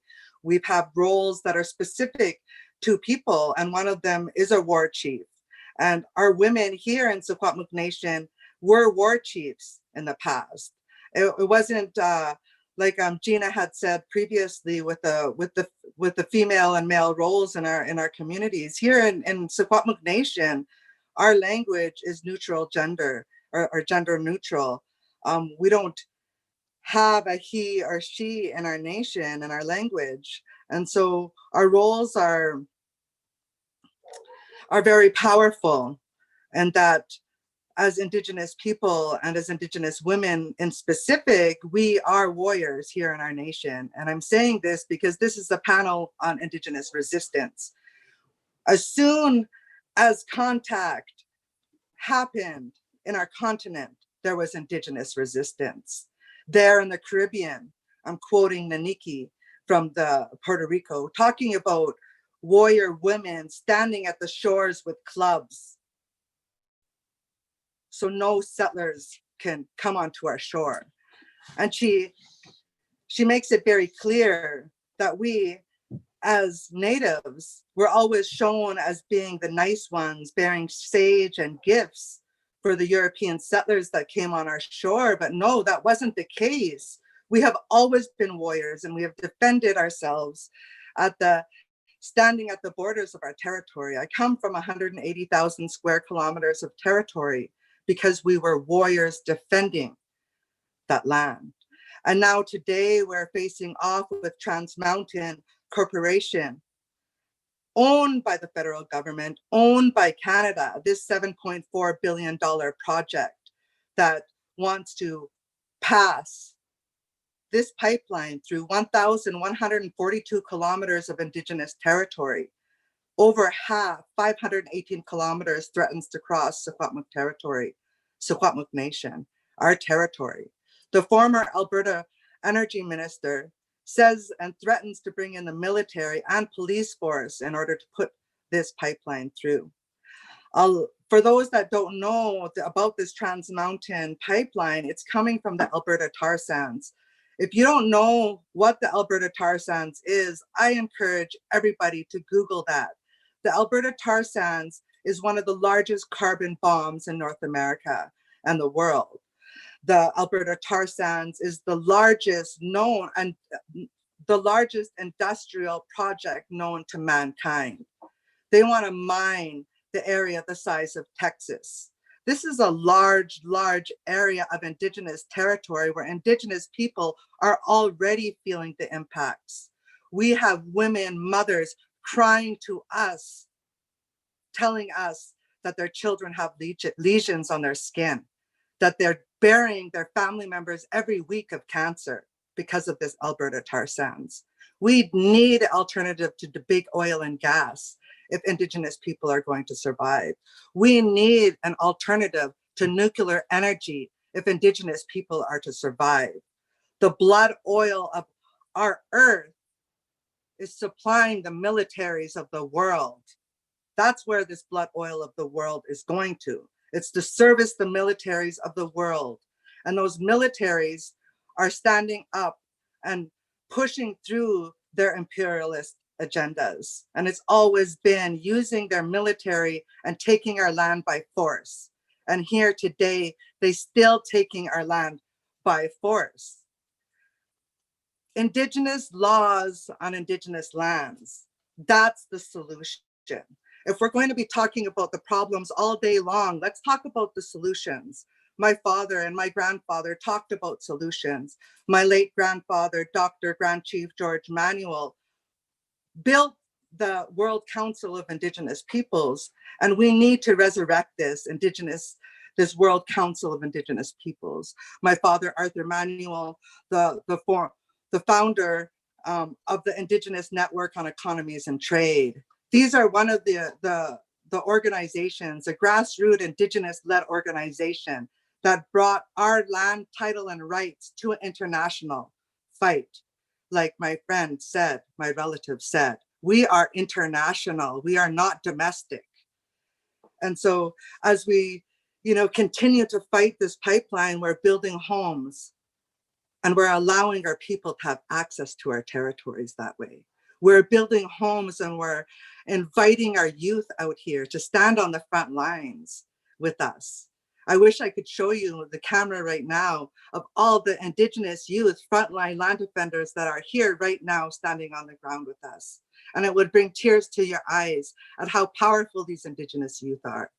From Alaska to Argentina, from the Gwich'in territories in Alaska to the Mapuche territories in Argentina, we stand united in solidarity that this is our Indigenous continent.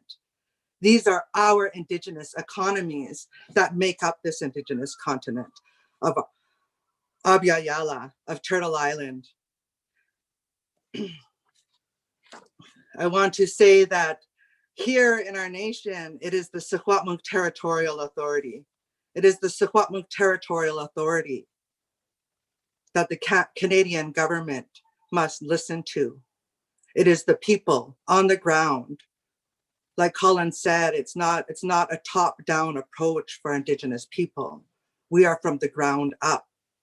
When people ask me, what are you? Are you on the left side, right side? What is Kanahus?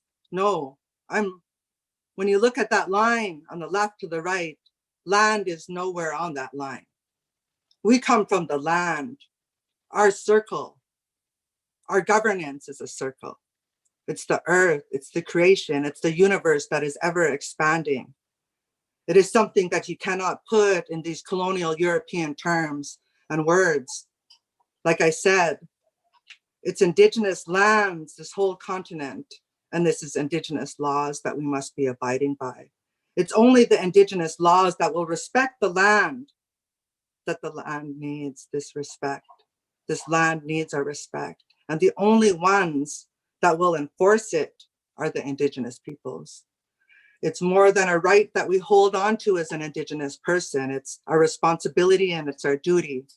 And as warriors to this land, we have a duty to stand there and defend our lands by any means necessary. That is the resistance.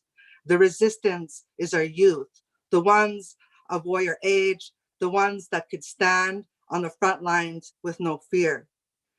My grandfather Wolverine, our war hero and leader here in our nation, from the Gustafson Lake Chupatan standoff, he told us, on his deathbed, to never have any fear when you're standing up for your land. because you're doing what is right.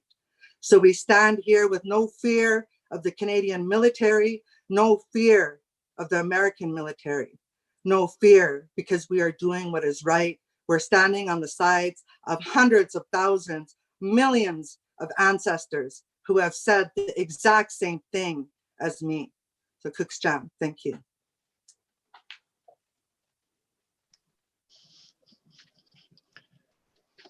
Thank you so much, Kanahus.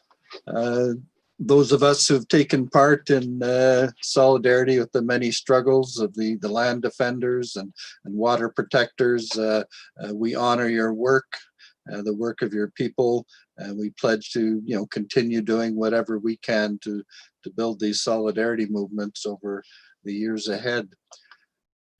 Tyson, I think, is going to introduce some of the questions we've received as part of the event today.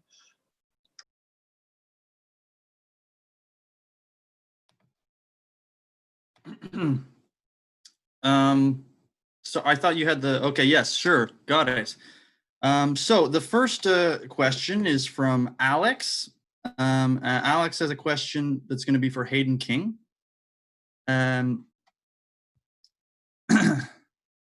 Now, am I reading the question, or do we have audio for this? Cool. My question is for Hayden King. I'm from the Gchi'mnissing Nation, and my brother is as well. And he worked in policy not too long ago. And he spoke really highly of the Yellowhead Institute. He mentioned a land back paper. He said it was so good that people in his class were talking about it. And I was just wondering if you could summarize that quickly for us. Thank you.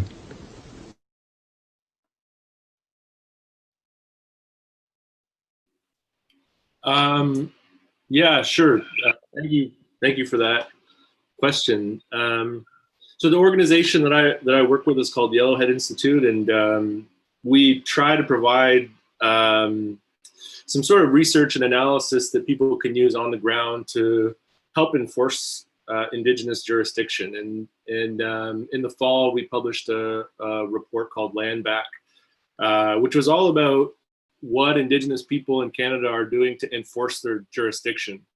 And I should say, before I summarize the report, that we took the title Land Back from all the young Indigenous people that were really on the ground in urban centers, really pushing for Indigenous reclamation.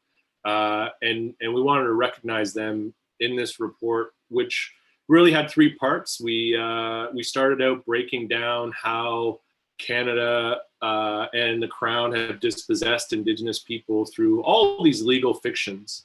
Colin was talking about the doctrine of discovery and how that really was the foundation for Canadian courts and bureaucrats to say, there's the legal right and the legal title for Canada to actually have jurisdiction over these lands, while Indigenous people had never consented to that, had never agreed to that.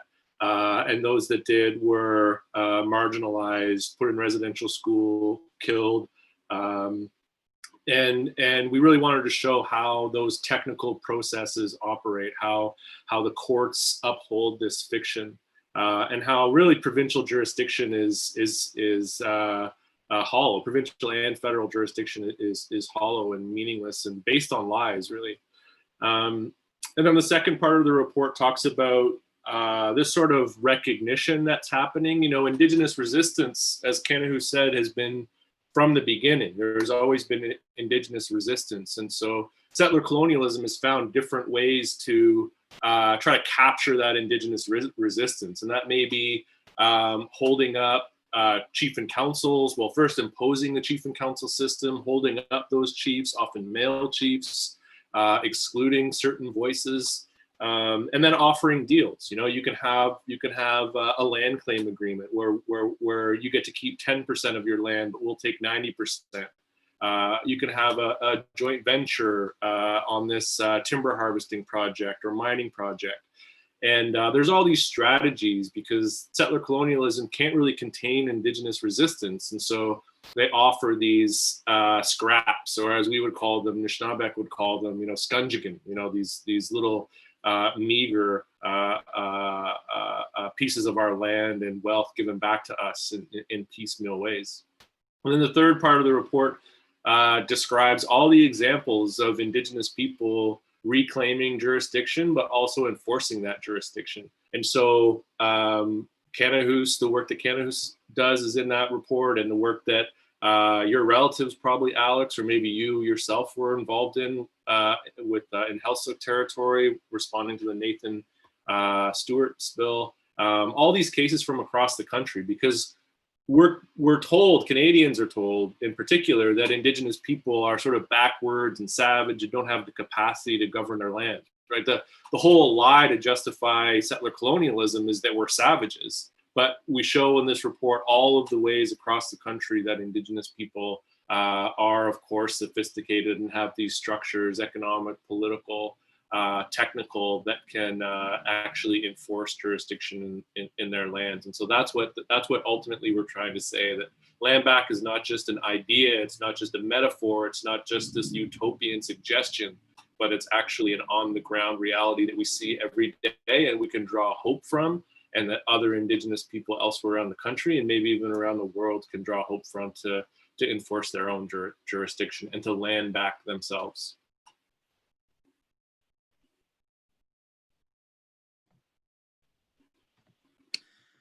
Great, thank you so much for your answer, Hayden.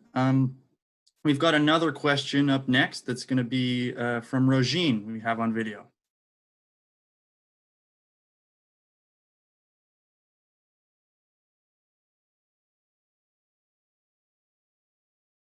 We have another question from Rogine on video now.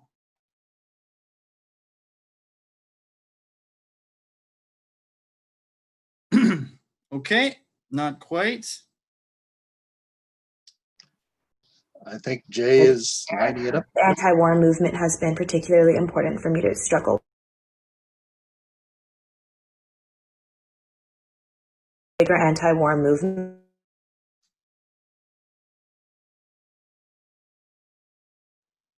So I want to thank all the panelists for their words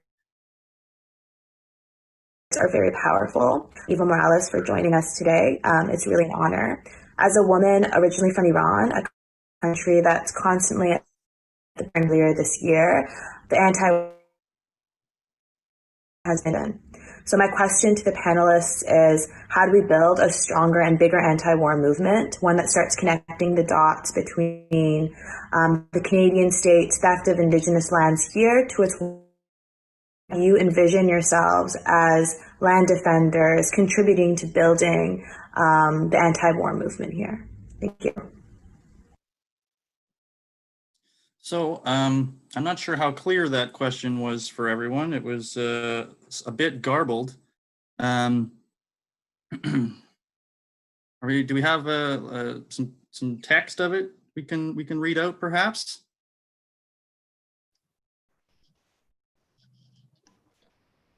Hi, I'll type up. Okay, so I'm just going to read it out. I've got it written on the side here. So this is from Rogine. Rogine says, "Hi everyone, my name is Roja Madi.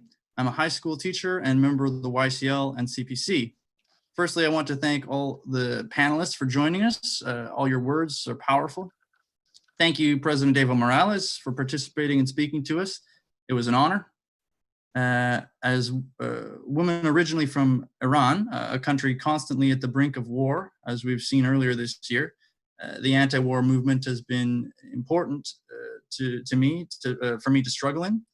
My question to the panelists is, how do we build a stronger and bigger anti-war movement here?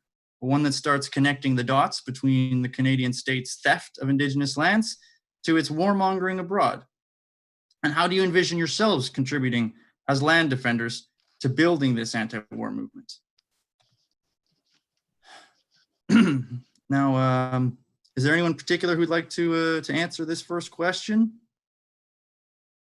We heard from Hayden. I'll answer it. Please.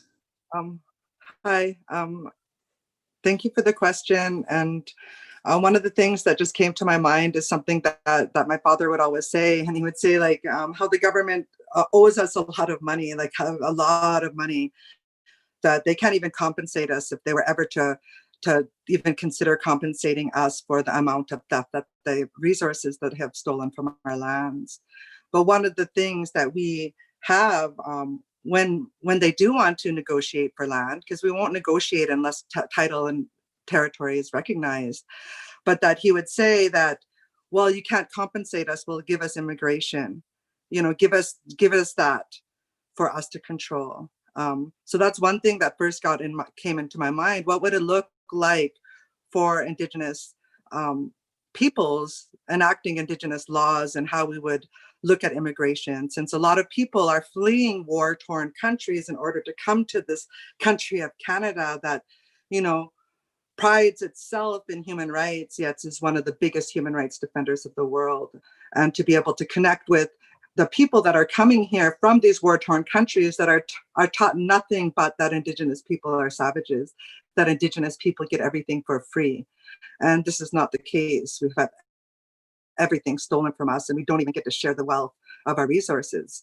So in order for us to connect, we do really have to look at how do we connect the dots. And one of the things that I feel that was very successful here in Canada was Shut Down Canada, and how, you know, we were able to shut down major supply chains in Canada. And, you know, everything is delivered, and everything is this whole system of imperialism is based off the transportation of resources and goods stolen off of Indigenous territories. And I'm sure you all heard me say this before, stolen off of Indigenous territories and sold in the global market, and making these colonial states very, very wealthy. These same colonial states that are inflicting war on innocent people. It's all based around these stolen goods and these supply chains that continue to travel throughout the world in order to build up these colonial nation state economies. In order for us to say, how are we going to combat that, get away from the war, or build the anti-war movement, we need to first acknowledge that this is tidal territory. This is Indigenous tidal territory, that our Indigenous laws have never been relinquished from. And so in order for people to really say, oh, this is Indigenous land, and recognize it, are we only able to connect with other movements? The basis of our connection is acknowledging every movement, whether it's an anti-war movement or any type of movement, first has to acknowledge this is Indigenous tidal territory. Then we can begin to start to organize. Thank you.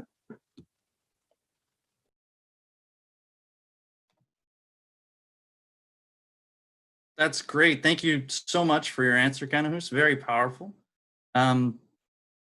Before we move on to the next question, is there anyone who wanted to add anything to that?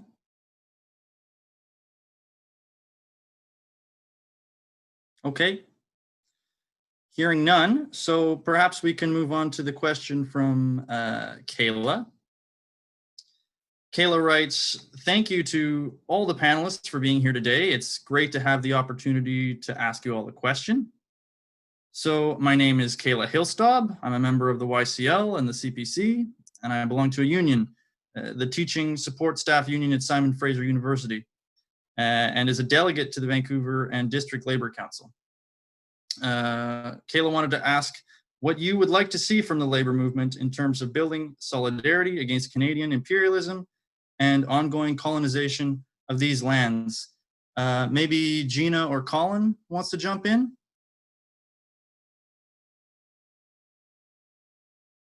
Oh, hello, everyone. So I think that's a very relevant question, especially looking at what happened during Shutdown Canada and really the role that the unions did play in all that. Because at the legislature, we received a lot of support from many different unions, including the Postal Workers Union, the Public Transport Union, the Teachers Union, and at the Port of Vancouver, the relevant unions there did refuse to cross those lines. And so in terms of, I guess, holding the country accountable in terms of, delegitimizing and confronting the narratives that they are using to justify their actions, using to justify the theft of sovereign Indigenous land, using to justify the imposition of, foreign interests into other countries in order to justify the use of violence and warfare and dispossession. Like, we do really need everyone to be on board and prepared to utilize their influence, their power, their positions to place pressure where needed. And along those lines, we really do need to understand the narratives that we're confronting, and we need to understand how to relay that to our immediate communities and to have that work, to do that preparation, to lay the groundwork for understanding on what kind of future we're building together, and how us in our unique positions and our influence we can have on the Canadian economy, how to best utilize that when needed, and how to take the initiative so we're not always reacting to crises, so we're not always after the fact, waiting until a nation has been invaded, waiting until killings have taken place, waiting for the next instance of police violence. Like, we need to be able to take the initiative to have those conversations and to be prepared for action at any time. And so I think with the unions, you're in a key position to place pressure on behalf of many different causes, many different for many, countless reasons, because there's so much to address within this imperial colonial system. And so, I just implore you to make those preparations to do that work, and to be ready to flex your muscles when needed, because we all share a common interest, which is the the well-being and future of our territories, our lands, for the sake of our children. So be ready to flex those muscles.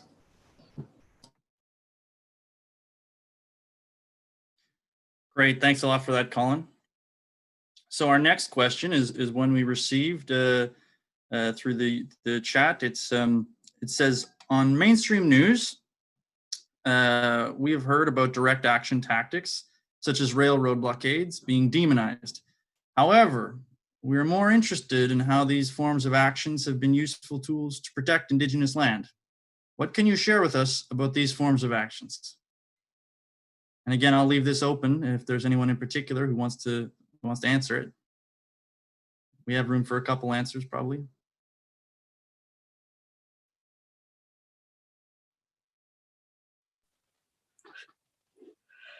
Yeah, I'll answer that. Great. One of the things right now that's going out is that there's a book. It's called I think it's called the Decolonization Handbook. Whose land is it anyways? And the audio version of this book is being released today. I know Nukhalk Radio out of Bella Coola was streaming it throughout the day because it's Indigenous Peoples Day. And but one of the papers in there is written by Sherry Patrick, and it says blockades, the meeting place. And it's described as it's where the assumed colonial authority and jurisdiction clashes and meets head on with the Indigenous jurisdiction and authority. And it's right there at the blockade. It's right here, out here, where we physically have a blockade, blockading a road so nobody could pass, so that Trans Mountain Man Camp can't be built. That's where it clashes, this right here. So when we say that Canada isn't going to listen to us unless we shake up their pocketbook, unless we start taking money out of their pockets, Canada's not going to listen to us, Indigenous people, until we start disrupting their economy. Their economy that's based on the theft of our resources and lands. Their economy that we've never once been able to share the wealth of. That blockade, that railway blockade, that highway blockade, that government building occupation that Coastal GasLink head office occupation, that Trans Mountain. When you blockade, it's where it confronts and where it clashes and where it ends as well. And we're saying no more. And the economic uncertainty that goes along with that is what we are calling for. The economic risk that creates, and that economic uncertainty that creates, not just to Trans Mountain, not just to Coastal GasLink, not just to insurance companies or investors and financiers around the world and international banks. It's shaking the whole economic system of this world up, because Canada and the United States of America are superpowers when it comes to economics. The European money, that old money from Great Britain, that old money that's still being held there in those Swiss banks right now, those are the money. Once you start to affect that money that's coming from those international banks to fund industry here in Canada, to the Alberta Tar Sands, the Trans Mountain, Coastal GasLink, they need insurance. And this is affecting it. This is saying that Indigenous title is creating this risk and uncertainty in this country. And the things that Trans Mountain did when they went to, or Kinder Morgan, when it was previously owned by Kinder Morgan, and they wanted to put their pipeline on the stock market, they need to properly cite their risks involved in these business. Whether, if you build a business plan, if you want to have a small business even, you're going to have to cite the risk. You're going to have to properly look at what the risks are for this business or for this investment, this venture. And when they look at Trans Mountain, they never properly cited that we as Indigenous people and their non-recognition of our tidal territory and our title and rights is a risk. It's a financial risk that needs to be calculated into their financial statements. After the 1997 Delgamuukw and decision, the province of British Columbia had to add us, Indigenous peoples, as a liability on their provincial financial statements. So we are a risk. And what happens when you blockade the railways, when you blockade the highways, when you blockade this infrastructure that continues to build the wealth of Canada, you're shaking up that whole economic structure. And that's what we need. And we need to replace it with something different. We need to replace it with our own Indigenous economies.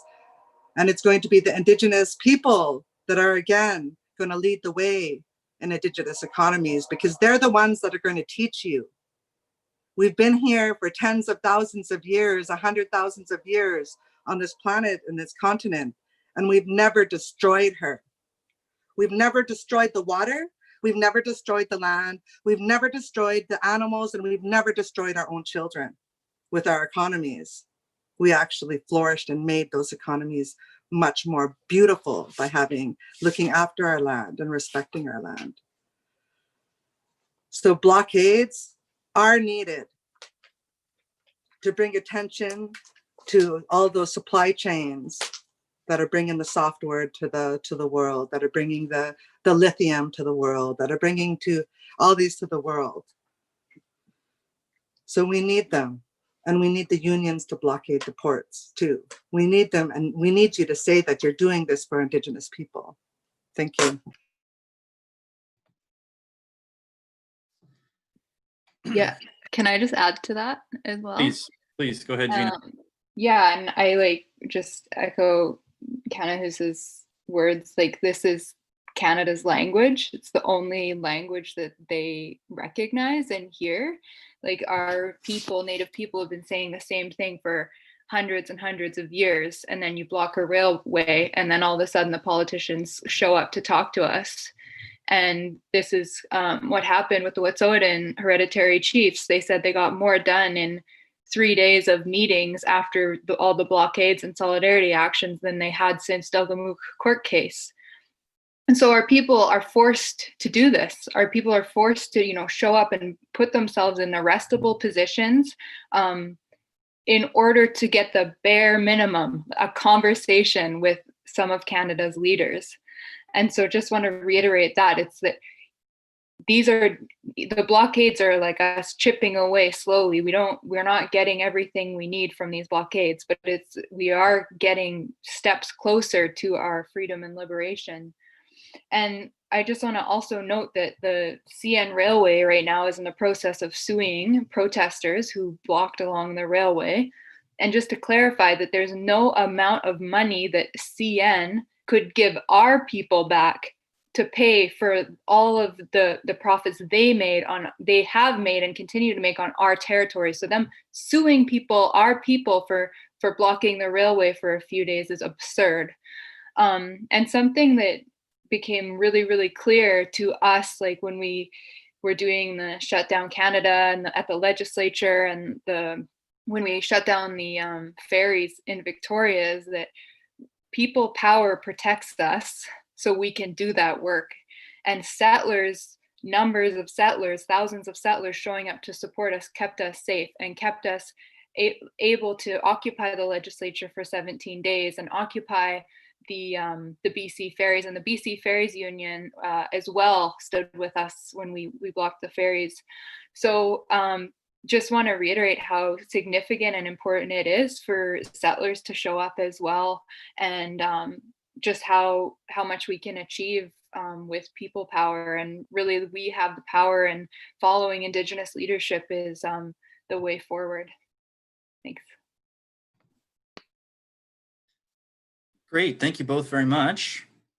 Add a little bit to that as well, because I think it is such an important conversation and an important part of this broader conversation that we're having right now. And I think that it's really interesting that the media does demonize blockades and occupations, because they don't seem to have an understanding that the critical infrastructure that's been built in this country has been built on Indigenous lands. And so I think initially when blockades are deployed to prevent resource extraction or infrastructure of any kinds, is generally because that infrastructure has been laid across Indigenous territories in the first place. And so, it's an opportunity to simply go onto the land and that infrastructure that was initially, used to dispossess Indigenous people, to prevent further dispossession. And I think the media also doesn't understand that the blockade is really a manifestation of Indigenous diplomacy. As we were talking about earlier, it's Indigenous law has to be enforced. And if Indigenous law can't be enforced through settler courts, or if it can't be enforced in the public square through engaging the media, then other avenues of action need to be taken. And one of those avenues includes blockades and reoccupations. And so I think that having a better understanding of why Indigenous people are doing this, have the right to do this, and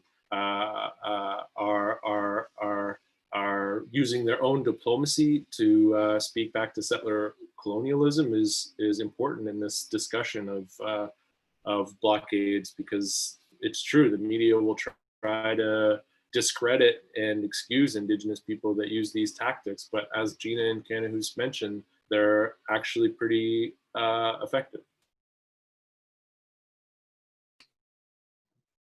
Great. Yeah, thank you so much for all your answers on that. Very insightful.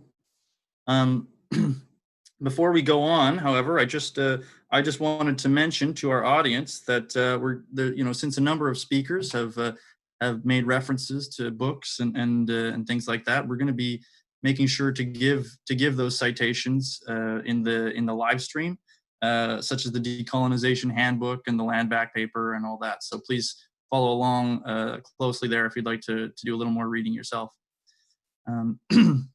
Now, with that said, our next question. So students who have shown their solidarity to Indigenous peoples, including high school students who have been initiating climate marches and strikes, has been valuable. What messages would you send them? And is there anything else you believe they can specifically do more of to support the struggle as youth and students?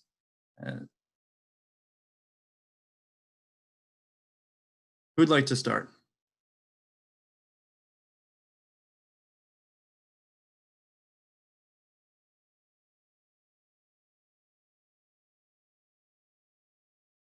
Not all at once.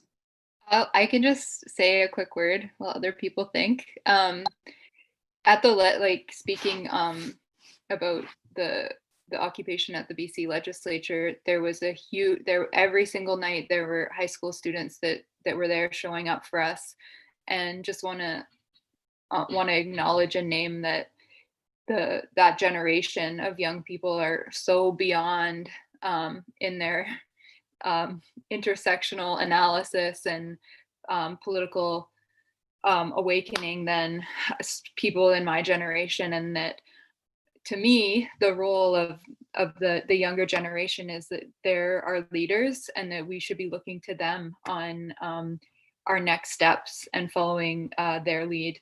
And yeah, I guess I just wanted to say that and acknowledge the work of, specifically in Victoria, the organizing we've been doing, the youth climate strikers that really showed up for our movements and supporting Indigenous sovereignty movements. And I would just say keep organizing, and that we support you and we're here for you as well.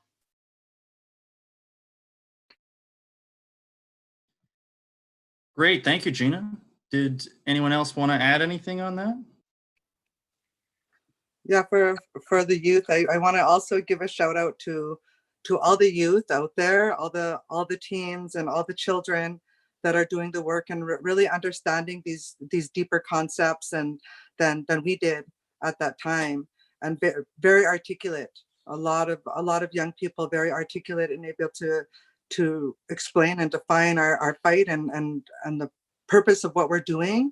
I think one of the things is that young people, I encourage all the young people to really look into yourself and how much hours you're going to be able to volunteer and commit to the movement, and to pinpoint the skills that you want to contribute to the movement. There's a lot of young people that are very highly skilled in a lot of different things, making memes, editing videos, things that take a lot of time, but we're so grateful for that contribution to our collective movement. And so we just want to continue to encourage them. You are actually the ones that are pushing this into pop culture. You're the ones that are actually making this trendy, what we're doing and fighting for our land. So we thank you. Keep doing what you're doing. You're so awesome. Thank you very much. Can I jump in as well, Tyson? Absolutely, Colin, please. Yeah, just as always, I really want to extend my gratitude to all the young people who have been putting in the work and effort and to educate themselves in their communities. And yeah, overall, like in many respects, this hinges on you, on your generations. And because overall human beings, we have limited lifespans. So definitely you're going to be outlasting a lot of the problematic figures that we see nowadays. And yeah, just the shift in the culture that we've seen with the younger generations, you know, it can prove to be so devastating to the hegemonic imperial and colonial systems that we see nowadays, because ultimately, like Canada, any imperial state, they depend upon you to fill those gaps, to be those cogs, to, you know, operate all the mechanisms that are currently in place. And, you know, when you shift that culture, when you shift that understanding, when you refuse to participate within that, when you know, open the minds of, you know, your peers and the older generations, that's, you know, that's probably some of the most dangerous work that you can do. And yeah, I just commend you for all that effort and everything that you've put into this. And, you know, it gives me hope to see the young people, and especially all these upcoming generations, because, you know, very much it's in your hands, because we're always looking to the future. So hamia. Thanks a lot, Colin. And thank you all again for your insightful answers. We have one last question. Now this question relates to the struggle that's taking place in the United States and elsewhere right now. The question reads, we see that Indigenous nations and land protectors are giving solidarity to the current BLM movement, Black Lives Matter, particularly considering the history and ongoing police brutality against Indigenous peoples. It is a hopeful moment and really really movement building. Sorry, it's a hopeful moment and really movement building. There have been moments like this in the 1970s with the American Indian movement and the Black Panthers, but often we don't know about these histories. Do any of the speakers have any comments in this regard?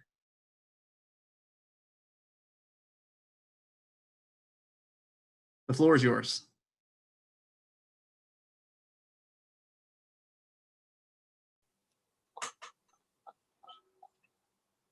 Hi, everybody. Yeah, I would like to make a comment about that and solidarity, standing in solidarity with the Black movements that have always been on the ground. I've been doing all of this work since the beginning, fighting for their freedom, their liberation.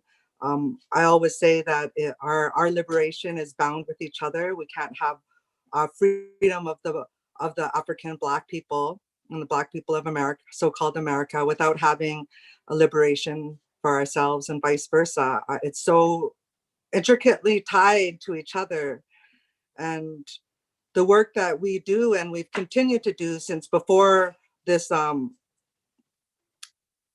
this big revolution that is happening and all these rebellions that are happening in all of these so-called American cities is that we've been working with the Black Panther Party Cubs and Chairman Fred Hampton Jr. His father was assassinated by the American government on December 4th, 1969 in Chicago, Chicago being the biggest chapter of the Black Panther Party. And so we continue to do this work. I encourage everybody to follow them and listen to their weekly radio show, Free 'em All Radio. And you can find that online on Facebook, Instagram. Check them out. They continue to give updates on their movements and what's impacting them today.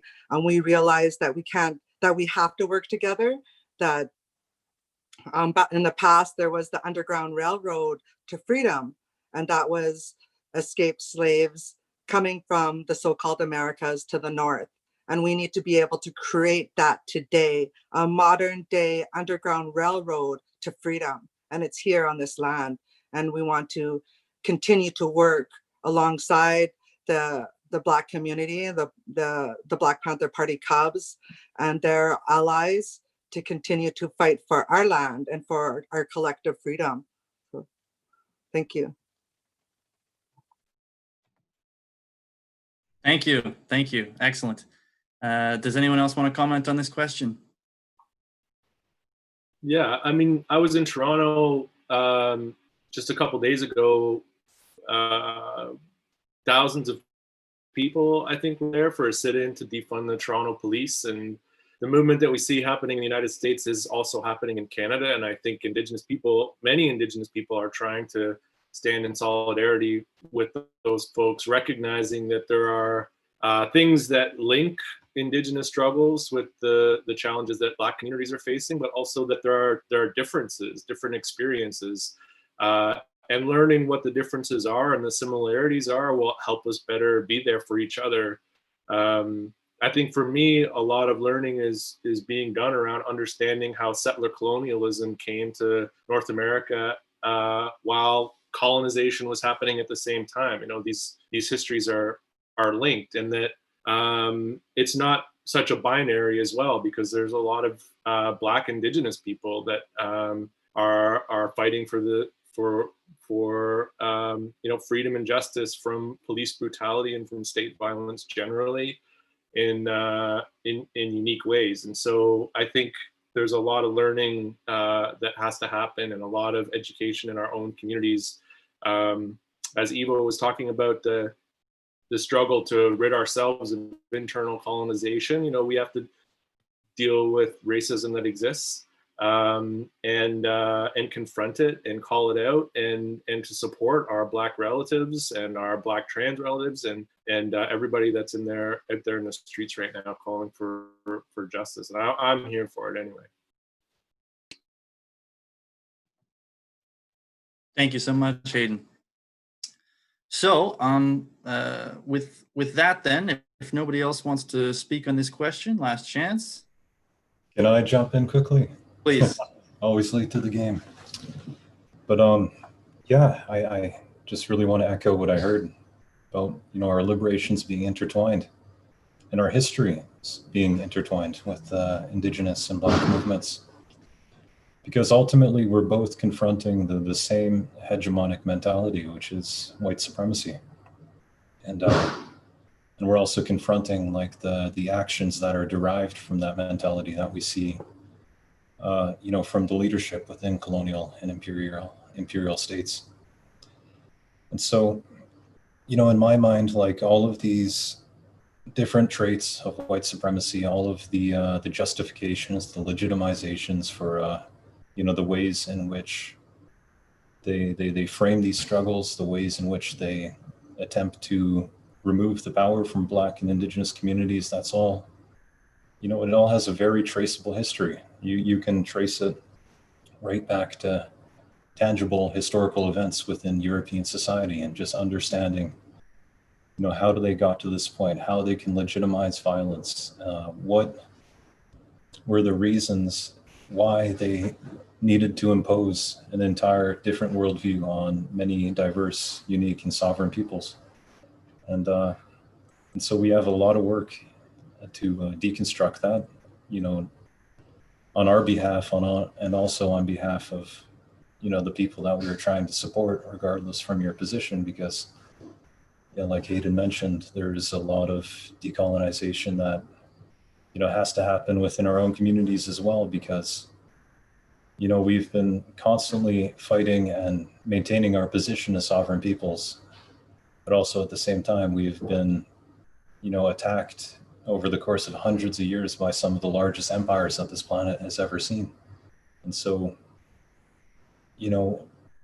and I'm not saying it's out of the realm of possibility for us to do this work and to confront, any of those imposed mentalities or prejudices, because, clearly we've, the people, we've held on to our values, we've held on to who we are, we've held on to the tools that we need to do all this work. And, we have been doing this work this entire time.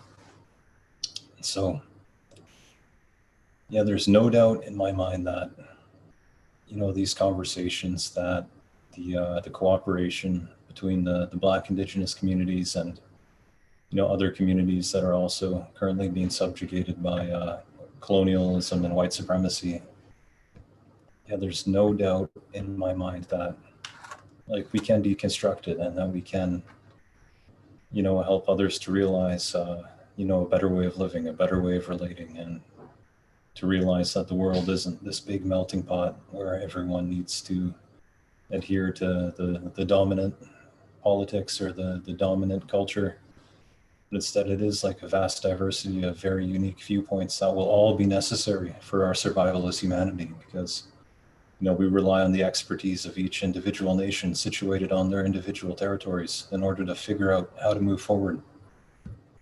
And so I'm pretty sure we've got this, but it's going to be a lot of hard work, and we're really confronting some, very hegemonic mentalities. And like, no doubt in my mind, we're all in this together.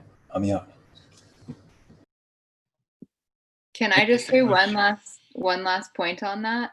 Yes. And yeah, I just want to acknowledge as well that, like, what's been said is that, colonialism, capitalism pits us against each other, Black people, Indigenous people, kind of fighting for space and resources. And right now feels like a really important moment where we're kind of breaking those containers that we've been put in, and like acknowledging that, like, Black folks have been showing up for us, at least like in the context again of like in Victoria, when we're doing our solidarity actions, and now it's our time to show up for Black folks, and to do the work to be able to show up for them. And what feels really, really revolutionary to me and the communities that I'm involved in, and is that what we need to do is build trust between the Black community and the Native community, and that takes conversations and relationship building. And like, that feels, rather than, I mean, I love,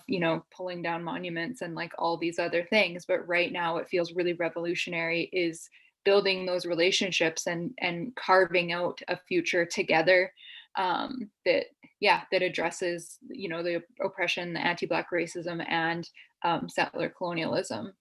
So I just wanted to say that. Thank you so much, Gina, and thank all of you for again for your insight on this. This is a good question, I think, and I particularly appreciate all of your revolutionary optimism. It's very inspiring. We are all into this together. There's no doubt.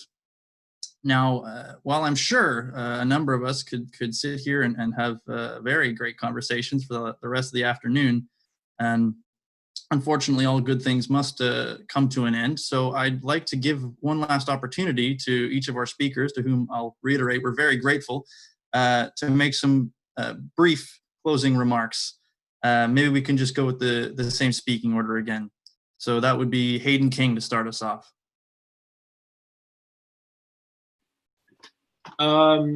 Yeah, I don't know if I have many closing thoughts. I think that I'd like to keep this conversation open and to keep thinking about some of the things that have been mentioned here, and to reflect on some of the really important and powerful words that I've heard from my co-panelists and from Evo. And I think that I think I am agreeing with Gina a lot around the relationships that have to be cultivated and maintained in order for us to be successful, because it's true, we, you know, decolonization does require a lot of internal work, and that's something that we don't really focus on too much. And I think I'm just going to leave this conversation thinking more about the type of relationships that I want to be a part of, and how to make sure that they're healthy and will lead to that future that we're all hoping for. So, Gchi'mnissing. Thanks, Hayden. Gina, you want to take it away? Oh. Sure. Yeah, just really, really grateful for this opportunity to chat with you all on the panel, and for everyone listening, and Evo's what he shared with us as well. And yeah, I guess just say, like, this resistance, like the resistance against anti-Black racism in the States and Indigenous resistance in Canada is never ended. And I think we kind of put like timelines on it, like the 1970s and what happened in Oka and all these different points of reference of resistance, but it's been ongoing, it's never ended. And just honoring that, and that, you know, we're tied to, you know, the past, the present, and the future, and the work we're doing. And I find like a lot of strength in like the unity that's coming out of the resistance of our time. And yeah, just like really, really looking forward to ongoing conversations. Thanks. Thanks, Gina. Colin, a few last words. All right. Sorry, I was just snacking on something, so. All right.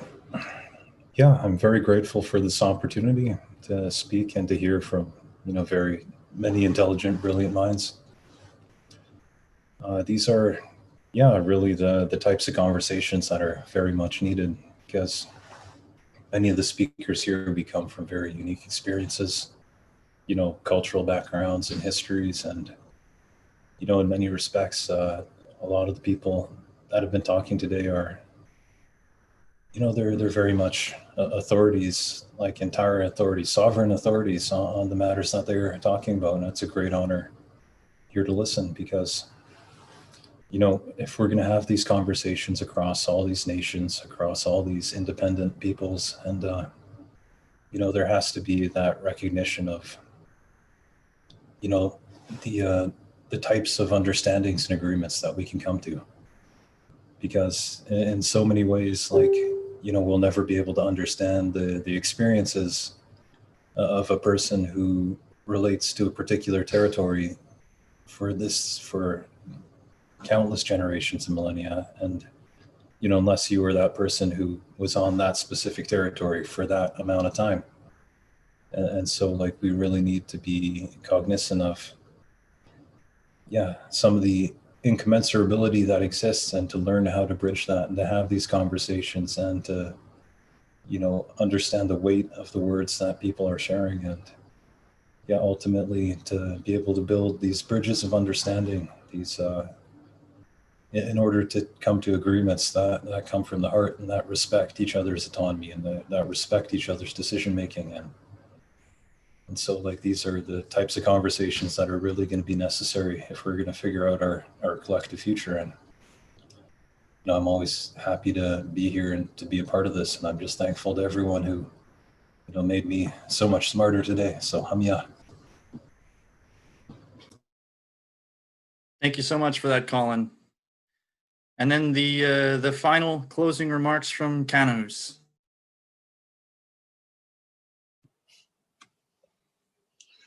Yeah, I want to thank everybody again for all your words. Like Colin says, I learned from everybody. I'm glad that I get to sit on a panel with everyone, and this opportunity to be on this panel with Evo Morales and Colin, Gina, like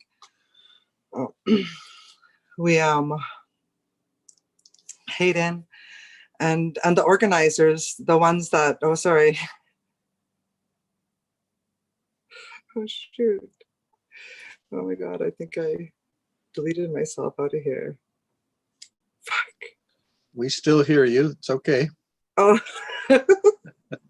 sorry for swearing, guys.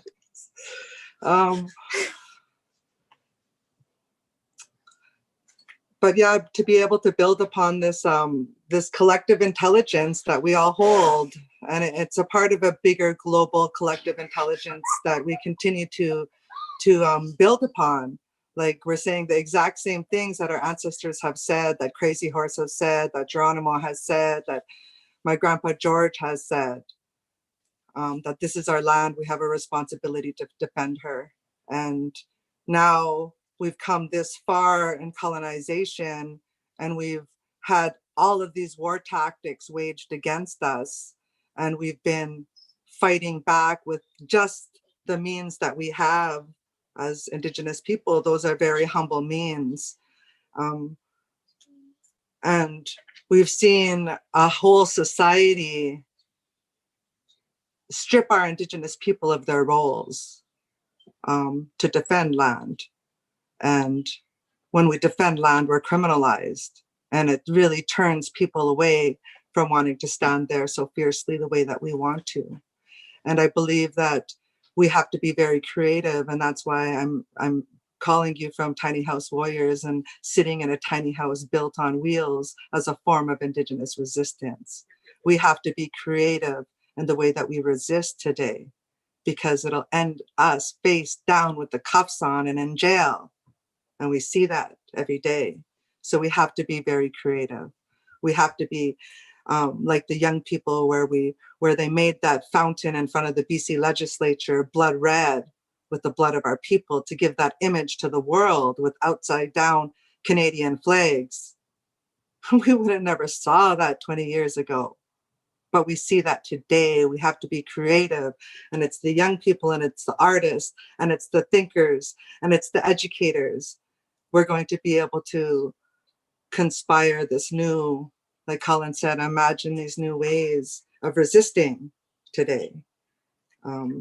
So I want to leave it at that. Let's build our creativity, and let's conjure up the recipe for getting our land back, and keep on doing whatever we can, whatever means. No idea is a bad idea for our Indigenous young people. If you want to have land back, if you want to stop this pipeline, let's do it. Let's work together. Reach out to us.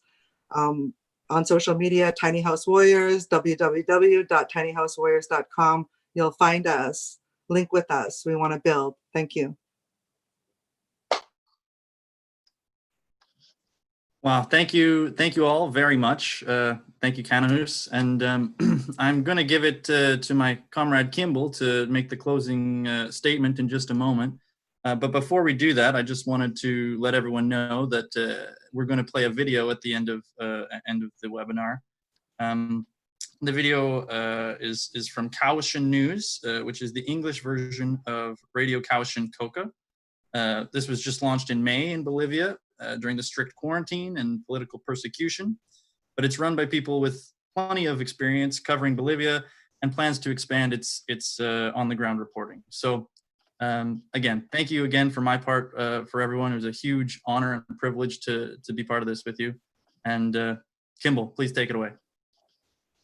Yeah, I don't have a closing statement, just a couple of words.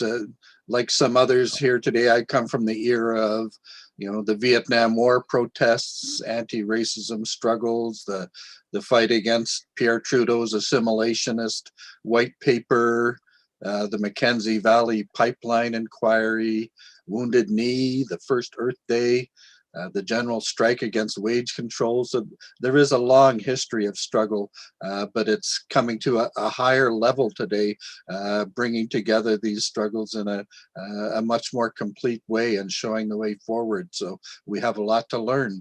Those of us have been around for a long time, from the people who are leading these struggles today. We have one kind of an announcement. Tyson and I are working on a project for a Facebook or some kind of online event about the 150th anniversary of the Red River Resistance of 1870, from the perspective as Métis people of this early example of white supremacy, the ethnic cleansing of Red River, the violence committed against the people there, the demonization of Louis Riel, things that most people in Canada really have no idea about, but it's a fascinating example of the real history of this country. So watch for announcements of that event. Finally, to thank everyone who's organized this, especially to Evo Morales. It was incredible to be here working with Evo on this event. Our speakers, Hayden King, Gina Mowat, Colin, Sutherland, Wilson, Kanahus Manuel. I'm so glad that I was here for this. Our interpreters, Adrian Welsh, Anna Rugamas, Michelle Paquette, Normand Raymond. There may be others. I hope that list is complete. Roberto Moraga, who did so much to get us in touch with Evo. Thank you so much for Roberto for coming up with this idea. We thought it was maybe not possible when you first raised it, but you kept working at it. To Jay Watts for the technical work. And if I've missed other people who were involved in this, I'm sorry. But yes, as a lot of people did so much to put this together, we're very grateful. And back to you, Tyson. Yeah, I think that's about everything. I think it's just going to be pretty much the video, but just again on behalf of the YCL, the CPC, and the Canadian Peace Congress, and everybody who took part in this event, thank you all very much for coming.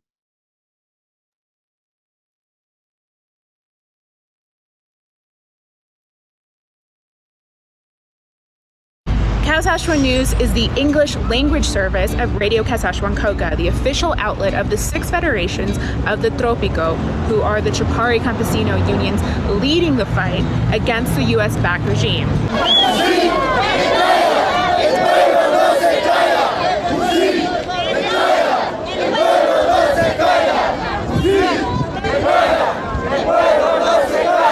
Que sería en este momento en el país el único medio que pretende hablar desde las bases campesinas, desde las áreas rurales y que busque dar información real. Radio Kasachwan Coca has become the most important media outlet, providing a voice to the indigenous and worker movements throughout Bolivia. The movements have been persecuted since the November 2019 coup. This service in English reports from the Tropico of Cochabamba and was created because the social movements demand that their struggles and the human rights abuses they face be heard on an international level. The regime must be aware that the world is watching them. To shine a light on the situation in Bolivia is to shine a light on how the US maintains control of the global south. Bolivia's indigenous campesino movements are now fighting to save Bolivia's natural resources from colonial plunder while fighting to restore the popular indigenous democracy which has been built while demanding fair elections in order to do away with Washington's puppet regime. La radio va a ser con esta línea permanente, línea anticapitalista, antiimperialista, extremadamente popular, altamente participativa además, que es lo que queremos, pero al mismo tiempo el hacer este tipo de medio, como es este papel en el medio de comunicación, es también muy peligroso, porque en tanto tú cuestionas a las autoridades, siempre vas a recibir amenazas, siempre vas a tener a alguien mirándote de cerca o de lejos, o de repente apuntándote con el arma de apagar tu medio o de intervenir. Eso pasó en estos días de conflicto. Cada día recibíamos llamadas de amenaza, diciendo que apaguemos la radio, diciéndonos que nos estaban mirando, nos estaban escuchando.